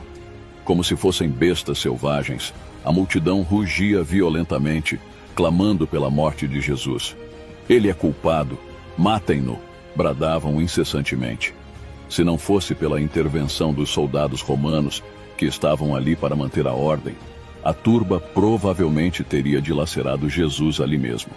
A autoridade romana, porém, conseguiu conter a violência do povo através da força das armas, evitando que o tumulto se tornasse ainda mais mortal. Os sacerdotes e príncipes, misturados à multidão que cercava o Salvador, cobriam-no de insultos e zombarias. Vestiram-no com um manto surrado, símbolo de escárnio, e lhe batiam no rosto repetidamente, desafiando-o: Profetiza-nos, Cristo, quem é que te bateu? Depois, despindo-o novamente, cuspiram-lhe no rosto, demonstrando total desprezo e desrespeito. Embora esses homens vissem apenas um homem humilhado, os anjos de Deus observavam cada ação e palavra com precisão. Um dia, os mesmos que escarneceram do rosto sereno e pálido de Jesus o verão resplandecer com uma glória mais brilhante que o sol. Após ser condenado pelos juízes do Sinédrio, Jesus foi levado diante de Pôncio Pilatos, o governador romano, para que a sentença fosse ratificada e executada.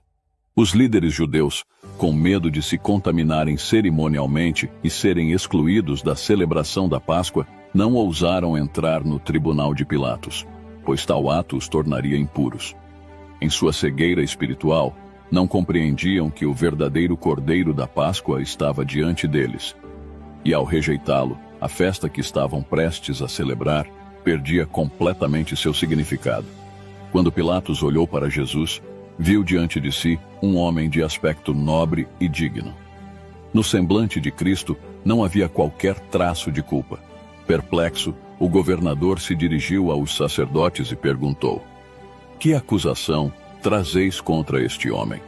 Os acusadores, relutantes em dar detalhes, pois sabiam que suas acusações não se sustentavam, estavam despreparados para essa pergunta. Não possuíam nenhuma evidência sólida que pudesse justificar uma condenação sob a lei romana. Desesperados, recorreram a falsas testemunhas alegando: Encontramos este homem pervertendo a nossa nação, vedando pagar tributo a César e afirmando ser ele o Cristo, o Rei. Essa acusação era claramente uma distorção da verdade. Jesus nunca se opusera ao pagamento de tributos a César.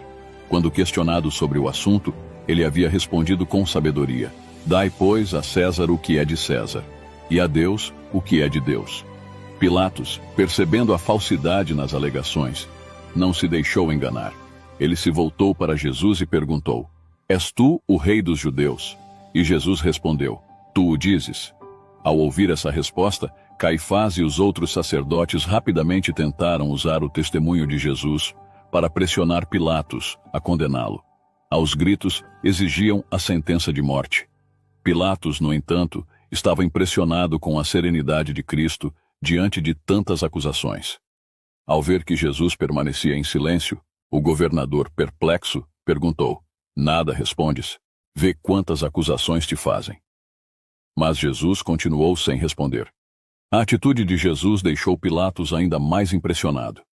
Ele não encontrava em Jesus qualquer sinal de culpa, e o contraste entre a calma dignidade do acusado e a raiva desenfreada de seus acusadores reforçava ainda mais essa percepção. Determinado a entender melhor, Pilatos levou Jesus para mais perto e perguntou novamente: És tu o rei dos judeus? Em vez de responder diretamente, Jesus devolveu a pergunta: Vem de ti mesmo esta pergunta, ou outros te disseram isso a meu respeito? O Espírito de Deus estava operando no coração de Pilatos, e a pergunta de Jesus tinha a intenção de levá-lo a uma reflexão mais profunda sobre a sua própria vida e consciência. Pilatos, por um breve momento, sentiu o peso da verdade e a convicção tocou sua alma. Porém, rapidamente, o orgulho e o medo do que sua posição exigia tomaram conta de seu coração. Em um gesto de defesa, respondeu: Porventura, sou eu judeu? A tua própria gente e os principais sacerdotes é que te entregaram a mim. Que fizeste? Pilatos, ainda que tenha recuado em sua reflexão, teve a oportunidade de entender a verdadeira missão de Cristo. Jesus então explicou: O meu reino não é deste mundo. Se o meu reino fosse deste mundo, os meus ministros lutariam para que eu não fosse entregue aos judeus. Mas agora o meu reino não é daqui. Surpreso, Pilatos perguntou novamente: Logo tu és rei? E Jesus respondeu com firmeza: Tu dizes que sou rei. Eu para isso nasci e para isso vim ao mundo, a fim de dar testemunho da verdade. Todo aquele que é da verdade ouve a minha voz. Pilatos, confuso, mas profundamente tocado, ansiava pela verdade. As palavras de Jesus haviam despertado um desejo em seu coração. Ele perguntou: O que é a verdade? Mas antes que Jesus pudesse responder, a agitação crescente da multidão e os gritos impacientes dos sacerdotes interromperam o momento. Pressionado a atender às demandas imediatas, Pilatos deixou de lado suas dúvidas e, voltando-se para a turba, declarou: Eu não acho nele crime algum. Embora Pilatos tenha percebido a inocência de Jesus e tenha sido momentaneamente tocado pela verdade, a pressão externa e seu próprio medo acabaram prevalecendo sobre sua convicção interna. As palavras proferidas por Pilatos, um juiz gentio, representavam uma condenação devastadora da hipocrisia e falsidade dos príncipes de Israel, que tentavam incriminar o Salvador. Ao ouvirem o julgamento do governador romano, os sacerdotes e anciãos ficaram furiosos e profundamente decepcionados. Por muito tempo, haviam planejado e aguardado essa oportunidade de destruir Jesus. E agora, diante da possibilidade de sua libertação, perderam o controle, transformando-se em uma turba desordenada, clamando por sua morte com um ódio irracional. Ameaçaram Pilatos, afirmando que ele estaria se rebelando contra César, ao recusar-se a condenar alguém que, segundo eles, havia incitado o povo contra o império. Aos gritos eles clamaram: Ele alvoroça o povo, ensinando por toda a Judéia, desde a Galileia, onde começou, até aqui. Pilatos, até aquele momento, não tinha a intenção de condenar Jesus, pois estava convencido de sua inocência. Contudo, ao ouvir que Jesus era da Galileia, viu uma oportunidade de transferir a responsabilidade do julgamento para Herodes, o governador daquela região que estava em Jerusalém naqueles dias. Pensando em escapar da pressão, Pilatos enviou Jesus a Herodes, transferindo a decisão para ele. Jesus, exausto pela fome, a falta de sono e o tratamento cruel que já havia recebido, foi entregue novamente aos soldados e arrastado pela multidão que continuava a insultá-lo e zombar dele. Herodes, que há muito desejava encontrar Jesus, estava ansioso para vê-lo realizar algum milagre. Quando o Salvador foi trazido à sua presença, a agitação da turba aumentou, e o rei, curioso, ordenou silêncio para poder interrogar o prisioneiro. Ao olhar para Jesus, Herodes viu um homem cujo rosto demonstrava uma profunda sabedoria e pureza. Como Pilatos, ele percebeu que a acusação contra Jesus era fruto de inveja e malícia. Na esperança de testemunhar algum milagre, Herodes ordenou que trouxessem pessoas doentes e deformadas, na expectativa de que Jesus as curasse diante de todos. Ele prometeu libertá-lo caso realizasse esses sinais. Porém, Jesus permaneceu em silêncio, indiferente aos pedidos do rei. O Salvador havia assumido a natureza humana e, como tal, não realizaria milagres para sua própria defesa ou para satisfazer a curiosidade daqueles que o humilhavam. Os sacerdotes e líderes religiosos que acusavam Jesus ficaram alarmados com a possibilidade de que ele manifestasse seu poder divino, temendo que um milagre pudesse desmantelar seus planos e até colocar suas próprias vidas em risco. Eles começaram a atribuir os milagres de Jesus ao poder de Belzebu, o príncipe dos demônios, tentando dissuadir Herodes de acreditar nele. Jesus, que sempre ouvira com compaixão o clamor dos necessitados, permaneceu impassível às ordens de Herodes. Seu coração, que se compadecia até do mais vil dos pecadores, agora se fechava ao rei presunçoso, que não reconhecia sua necessidade de um Salvador. Frustrado e irritado pela recusa de Jesus em realizar qualquer milagre, Herodes declarou que o prisioneiro era um impostor. Contudo, os acusadores sabiam que Jesus não era um impostor, pois haviam testemunhado seus poderosos feitos. Herodes então começou a ridicularizar e insultar o Filho de Deus. Junto com seus guardas, zombou de Jesus, vestindo-o com um manto aparatoso e tratando-o com desprezo. No entanto, Herodes não ousou condená-lo à morte. Temendo a responsabilidade de tal decisão, preferiu livrar-se de Jesus, enviando-o de volta a Pilatos. Quando os judeus retornaram da audiência com Herodes, trazendo Jesus de volta ao tribunal de Pilatos, o governador ficou ainda mais frustrado. Ele perguntou à multidão o que desejavam que ele fizesse com Jesus, lembrando-lhes que já havia interrogado o prisioneiro e não encontrara nenhuma culpa nele. Pilatos ressaltou que as acusações apresentadas contra Jesus careciam de provas e que até Herodes, judeu como eles, não havia encontrado motivo para condená-lo. Para tentar apaziguar os líderes religiosos e a multidão, Pilatos propôs uma solução. Portanto, após castigá-lo, soltá-lo-ei. Essa decisão demonstrava a fraqueza de Pilatos. Se sabia que Jesus era inocente, não havia justificativa para castigá-lo. Ao sugerir o castigo, Pilatos comprometeu-se com o erro, o que deu aos judeus a oportunidade de pressioná-lo ainda mais para garantir a condenação de Jesus. A multidão, vendo que o governador hesitava, aproveitou o momento para exigir mais. Enquanto isso, Pilatos recebeu uma mensagem urgente de sua esposa que dizia: "Não te envolvas com esse justo, porque hoje, em sonho, muito sofri por seu respeito." Ao ler a mensagem, Pilatos ficou ainda mais perturbado, mas a pressão da multidão aumentava. Ele sabia que precisava tomar uma decisão. Seguindo uma tradição da Páscoa, Pilatos sugeriu ao povo que escolhesse um prisioneiro para ser libertado. Diante da multidão, ele ofereceu duas opções: Jesus, o Cristo, ou Barrabás, um criminoso notório, conhecido por ser ladrão e assassino. Com seriedade, Pilatos perguntou: "A quem quereis que eu vos solte, a Barrabás ou a Jesus, chamado Cristo?" Para seu espanto, a multidão, instigada pelos líderes religiosos, gritou em uníssono: "Fora com este, solta-nos Barrabás." Pilatos, perplexo com a resposta, perdeu o controle da situação. Ao entregar o julgamento ao povo, ele se tornou um mero joguete nas mãos da multidão, que agora o levava aonde desejava. Então, com a voz embargada pela surpresa e desapontamento, ele perguntou: "Que farei então de Jesus, chamado Cristo?" E o grito uníssono ressoou: "Seja crucificado." Pilatos, ainda incrédulo com a insistência do povo, tentou argumentar: "Que mal fez ele? Mas a turba, cada vez mais ensandecida, clamava ainda mais alto: seja crucificado.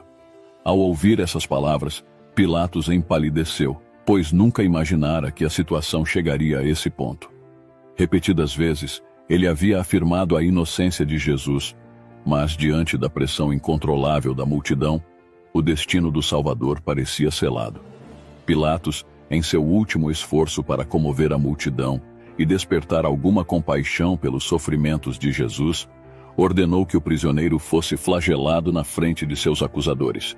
Com crueldade, os soldados romanos trançaram uma coroa de espinhos e a colocaram sobre sua cabeça, vestindo-o com um manto de púrpura, zombando de sua realeza.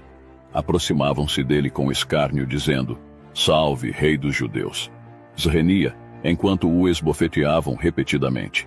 Não satisfeitos, cuspiram em seu rosto e, com brutalidade, arrancaram a vara que haviam colocado em suas mãos, batendo na coroa de espinhos até que os espinhos penetrassem profundamente em suas têmporas, fazendo o sangue escorrer pelo seu rosto e barba. Satanás liderava essa cena de tormento, buscando incitar Jesus a retaliar, a demonstrar seu poder em autodefesa, ou a realizar um milagre para livrar-se daquele sofrimento. Se Jesus caísse em qualquer uma dessas tentações, o plano da salvação estaria arruinado. Bastaria um único ato de impaciência ou uma falha em suportar aquela provação, e o Cordeiro de Deus seria uma oferta imperfeita, incapaz de redimir a humanidade. No entanto, aquele que tinha o poder de comandar legiões de anjos e poderia, com um simples comando, subjugar toda aquela multidão, permaneceu em silêncio. Ele, que poderia ter lançado todos os seus algozes ao chão com apenas uma manifestação de sua glória divina, suportou todos os insultos com uma serenidade imperturbável. À medida que os soldados e os sacerdotes se entregavam à crueldade e desumanidade, cada ato vil apenas os reduzia à semelhança de Satanás. Por outro lado, a mansidão e paciência de Jesus o elevavam acima da condição humana, confirmando que ele era verdadeiramente o Filho de Deus. Pilatos, observando a paciência incomum de Jesus, foi profundamente comovido. Ele ordenou que Jesus fosse trazido novamente diante da multidão, ao lado de Barrabás, o criminoso. Apontando para Jesus, disse com solenidade: eis o homem. Ali estava o Filho de Deus, com a cabeça coroada de espinhos, um manto escarlate em seus ombros e seu corpo nu até a cintura, mostrando as marcas profundas e sangrentas das chicotadas. Seu rosto, manchado de sangue e dor, revelava uma serenidade e uma bondade extraordinárias. Mesmo em meio ao sofrimento, a dignidade e a piedade que emanavam de Jesus eram inigualáveis. Em contraste, ao lado de Jesus estava Barrabás, com seu semblante endurecido e marcado pelos crimes que havia cometido. Entre a multidão, alguns começaram a sentir simpatia por Jesus, enquanto outros, inclusive os sacerdotes e príncipes, ainda que convencidos de sua inocência, não se renderam. Haviam incitado a multidão a uma fúria irracional, e novamente se ouviu o clamor: crucifica-o, crucifica-o. Pilatos, esgotado pela pressão crescente e pela irracionalidade da multidão, finalmente cedeu. Tomai-o vós e crucificai-o, porque eu não acho nele crime algum. Os líderes judeus, no entanto, estavam determinados a ver Jesus condenado e gritaram: se soltas a este, não és amigo de César. Todo aquele que se faz rei é contra César. Essas palavras atingiram diretamente o ponto fraco de Pilatos. Ele já estava em uma posição delicada diante de Roma, e qualquer acusação de deslealdade ao imperador poderia selar seu destino. Percebendo que não tinha mais controle sobre a situação e temendo um tumulto ainda maior, Pilatos mandou trazer água e, lavando simbolicamente as mãos diante da multidão, declarou: estou inocente do sangue deste justo. Fique o caso convosco. Nesse momento, Caifás, cheio de arrogância, respondeu: caia sobre nós o seu sangue e sobre nossos filhos. Os sacerdotes e o povo repetiram essas palavras terríveis, condenando-se a si mesmos e suas futuras gerações. Essa declaração profética se cumpriria de maneira literal na destruição de Jerusalém, cerca de 40 anos depois. Condenado à crucificação, Jesus foi levado ao Calvário em meio a zombarias e insultos da multidão. À medida que cruzava o limiar do tribunal, colocaram-lhe sobre os ombros feridos a pesada cruz, a mesma que havia sido destinada a Barrabás. Os 2 ladrões, que também seriam crucificados naquele dia, receberam suas cruzes. Contudo, o peso do madeiro era mais do que o Salvador podia suportar em seu estado de extremo cansaço e dor. Após caminhar alguns passos, Jesus desabou, exausto, incapaz de continuar sob o fardo da cruz. Quando Jesus recobrou os sentidos após desmaiar sob o peso da cruz, os soldados tentaram mais uma vez colocá-la sobre seus ombros. Ele cambaleou alguns passos, mas novamente desabou, incapaz de carregar o fardo. Vendo que era impossível para Jesus continuar a carregar aquele peso, os algozes ficaram confusos sobre quem deveria carregar a cruz. Nesse momento, Simão, um homem de Cirene que passava pelo caminho, foi forçado a assumir essa tarefa e a levar a cruz até o Calvário. A mãe de Jesus seguiu todo o percurso daquela dolorosa jornada. Ao ver seu filho desfalecer sob o peso da cruz, seu coração foi dilacerado por uma imensa dor e desejo de ajudá-lo. Mas esse consolo lhe foi negado. Durante todo o caminho, Jesus não proferiu uma única queixa. Seu rosto, pálido e sereno, transpirava o esforço extremo. Os discípulos haviam fugido, deixando-o enfrentar a agonia sozinho, como já estava profetizado. O lagar, eu o pisei sozinho, e dos povos nenhum homem se achava comigo. Mesmo em meio a tanta dor, a mente de Jesus se afastou do sofrimento pessoal e focou na sorte terrível que aguardava aqueles que o perseguiam. Em um ato de misericórdia, intercedeu por eles diante do Pai. Pai, perdoa-lhes, porque não sabem o que fazem. Nessa oração, Cristo reivindicou o direito de se tornar o mediador entre Deus e a humanidade. Suas palavras não se limitavam apenas àquele momento, mas abrangiam todos os pecadores de todas as eras. Logo após ser pregado na cruz, homens fortes ergueram o madeiro e o cravaram no chão, causando imensa dor ao Filho de Deus. Pilatos mandou colocar uma placa em 3 línguas, latim, grego e hebraico, sobre a cruz, onde se lia: Jesus Nazareno, o Rei dos Judeus. Enquanto isso, os soldados dividiram entre si as vestes de Jesus, mas, ao verem que sua túnica era sem costura, decidiram lançar sortes para decidir quem a ficaria. Essa cena havia sido profetizada nas Escrituras. Cães me cercam, uma súcia de malfeitores me rodeia. Traspassaram-me as mãos e os pés, repartem entre si as minhas vestes e sobre a minha túnica deitam sortes. Assim que Jesus foi erguido na cruz, uma nova onda de zombarias e insultos tomou conta da multidão. Sacerdotes, príncipes e escribas se uniram ao povo, gritando com desprezo: Se tu és o Rei dos Judeus, salva-te a ti mesmo. E acrescentaram, em tons ainda mais sarcásticos: Salvou os outros, a si mesmo não pode salvar-se. É Rei de Israel.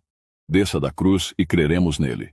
Confiou em Deus, pois venha livrá-lo agora, se de fato lhe quer bem, porque disse: Sou filho de Deus. O sofrimento de Jesus, no entanto, não vinha apenas da dor física. O peso esmagador dos pecados de toda a humanidade repousava sobre seus ombros, criando uma barreira entre ele e o amor do Pai. Não era o medo da morte que consumia sua alma, mas sim a sensação de estar separado de Deus, algo que os pecadores experimentarão quando finalmente se virem excluídos da graça divina. Esse sentimento de abandono foi o que precipitou sua morte antes do tempo esperado. Até mesmo a natureza demonstrou sua solidariedade com o Salvador. Ao meio-dia, o sol que brilhava no céu se apagou repentinamente, mergulhando tudo em escuridão, como se fosse a noite mais sombria. Por 3 horas, essa escuridão sobrenatural cobriu a terra, provocando pavor em todos que estavam presentes. Homens, mulheres e crianças caíram por terra, apavorados com a cena que se desenrolava diante deles. À 9ª hora, a escuridão começou a se dissipar, mas ainda cobria o corpo do Salvador como um manto. Raios de luz pareciam atingir Jesus, enquanto ele, em um momento de angústia profunda, clamou: Deus meu, por que me desamparaste? Durante esse tempo, a escuridão também havia se espalhado sobre Jerusalém e as planícies da Judéia. e todos que observavam sentiam que a cidade estava sob o juízo de Deus. De repente, a escuridão ao redor da cruz desapareceu, e Jesus, com uma voz forte que ecoou por toda a criação, exclamou: "Está consumado." Com suas últimas palavras disse: "Pai, nas tuas mãos entrego o meu espírito." Após essas palavras, ele curvou a cabeça e entregou sua vida. Nesse instante, uma nova escuridão cobriu a terra e um poderoso terremoto sacudiu toda a região, como se a própria natureza estivesse reagindo à morte do Criador. A morte de Jesus no Calvário não apenas selou o destino de Satanás, mas abriu um caminho novo e vivo para todos, judeus e gentios, terem acesso à presença de Deus. Quando Jesus exclamou: "Está consumado", os anjos do céu celebraram, pois o plano da redenção estava completo. Através da obediência e do sacrifício de Cristo, a humanidade agora tinha a oportunidade de ser elevada à presença de Deus. Satanás estava derrotado, e ele sabia que seu reino estava condenado. O Salvador havia sido condenado sob a acusação de conspiração contra o Império Romano, um crime cuja pena, além da crucificação, previa um sepultamento em um local destinado aos desonrados, separado de todos os demais. João, o discípulo amado, estremeceu ao imaginar que o corpo de Jesus poderia ser entregue aos soldados romanos e ser sepultado em um lugar de vergonha e desonra. Contudo, ele se sentia impotente para impedir que isso acontecesse, pois não tinha influência suficiente para intervir junto a Pilatos. Nesse momento crítico, Nicodemos e José de Arimateia, ambos homens ricos e influentes, surgiram para ajudar. Embora membros do Sinédrio, eram seguidores discretos de Jesus e, movidos por sua devoção, decidiram que o Salvador seria sepultado com dignidade. José, corajosamente, foi até Pilatos e solicitou o corpo de Jesus. Após confirmar a morte de Cristo, Pilatos atendeu ao pedido. Com grande reverência e cuidado, José e Nicodemos removeram o corpo de Jesus da cruz com suas próprias mãos. Lágrimas de compaixão escorriam enquanto contemplavam o corpo do Mestre, marcado pela violência e dor. José possuía um túmulo novo, escavado na rocha, que havia preparado para si, mas decidiu oferecê-lo para que fosse o local de descanso de Jesus. O corpo do Salvador foi cuidadosamente envolto em linho, junto com as especiarias trazidas por Nicodemos, e colocado no sepulcro. A entrada do túmulo foi fechada com uma enorme pedra, e todas as precauções foram tomadas para garantir que o corpo permanecesse intacto. O selo do Império Romano foi colocado sobre a pedra, de modo que qualquer tentativa de removê-la violaria a autoridade imperial. Além disso, uma guarda de soldados romanos foi destacada para vigiar o local, mantendo uma vigilância rigorosa. Alguns soldados permaneciam em alerta, enquanto outros descansavam.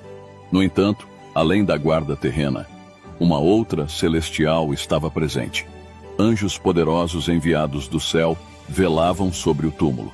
Um desses anjos, com sua força, seria capaz de derrotar todo o exército romano se fosse necessário. Lucas menciona, em seu relato sobre o sepultamento de Jesus, a presença de mulheres que haviam seguido o Mestre até a crucificação. Elas se retiraram para preparar especiarias e perfumes, mas, em respeito ao mandamento do sábado, descansaram nesse dia. Jesus foi sepultado na sexta-feira, o sexto dia da semana, e as mulheres, fiéis à observância do sábado, deixaram os preparativos para depois, demonstrando a importância da lei divina, mesmo diante de sua profunda dor. Após o sábado, no primeiro dia da semana, Maria Madalena, Maria, mãe de Tiago, e Salomé compraram os aromas necessários para embalsamar o corpo de Jesus. Elas partiram muito cedo, ao amanhecer, em direção ao sepulcro. Ao chegarem, foram surpreendidas ao ver que a pedra havia sido removida e que os soldados não estavam mais ali. Maria Madalena foi a primeira a chegar ao túmulo. Ao perceber que a pedra havia sido retirada, correu imediatamente para informar os discípulos. Enquanto isso, outra mulher que acompanhava o grupo viu uma luz dentro do sepulcro. Ao se aproximar, notou que ele estava vazio. Ela hesitou por um momento, mas logo viu um jovem vestido com roupas brilhantes sentado próximo ao túmulo. Era o anjo que havia removido a pedra. Assustadas, elas tentaram fugir, mas o anjo as acalmou, dizendo: Não temais, pois sei que buscais Jesus, o crucificado. Ele não está aqui. Ressuscitou, como disse. Vinde ver onde ele estava deitado. Ide depressa e contai aos discípulos que ele ressuscitou dos mortos e vai adiante de vós para a Galileia. Ali o vereis. Ao se voltarem novamente para o túmulo, elas viram outro anjo que lhes disse: Por que buscais entre os mortos aquele que vive?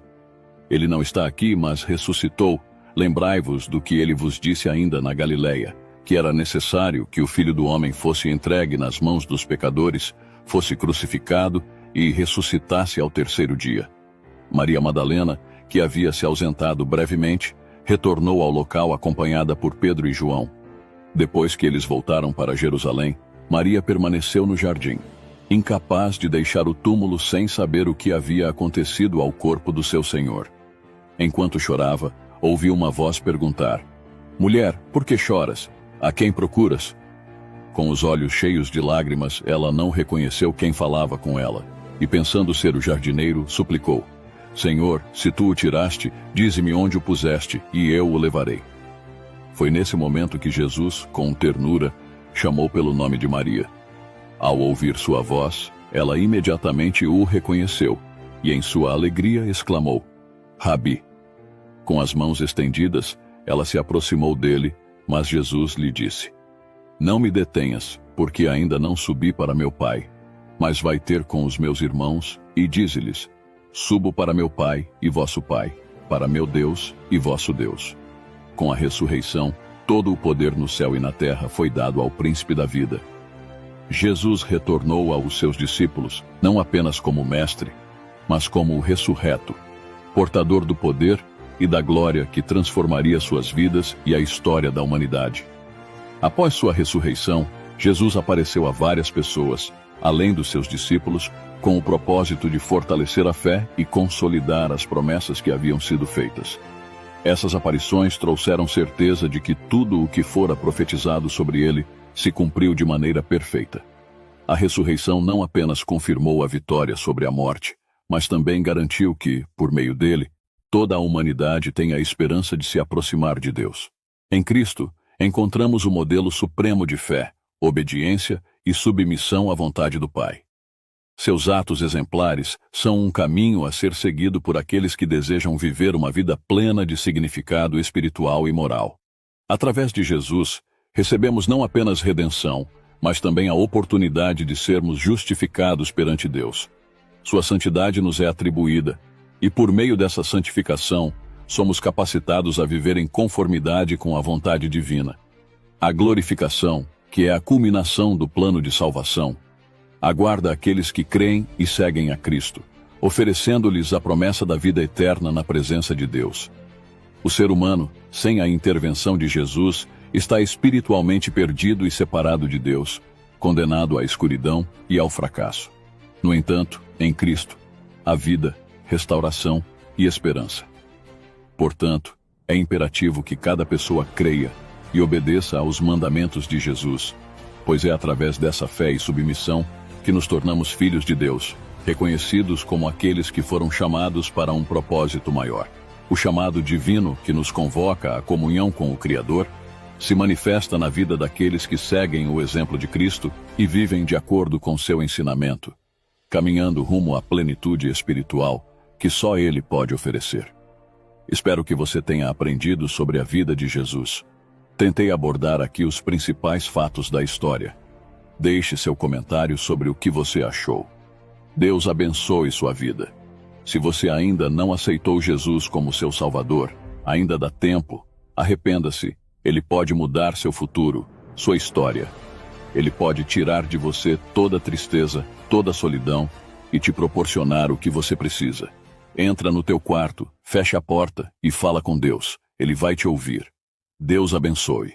Se você gostou do vídeo, não esqueça de curtir e se inscrever no canal.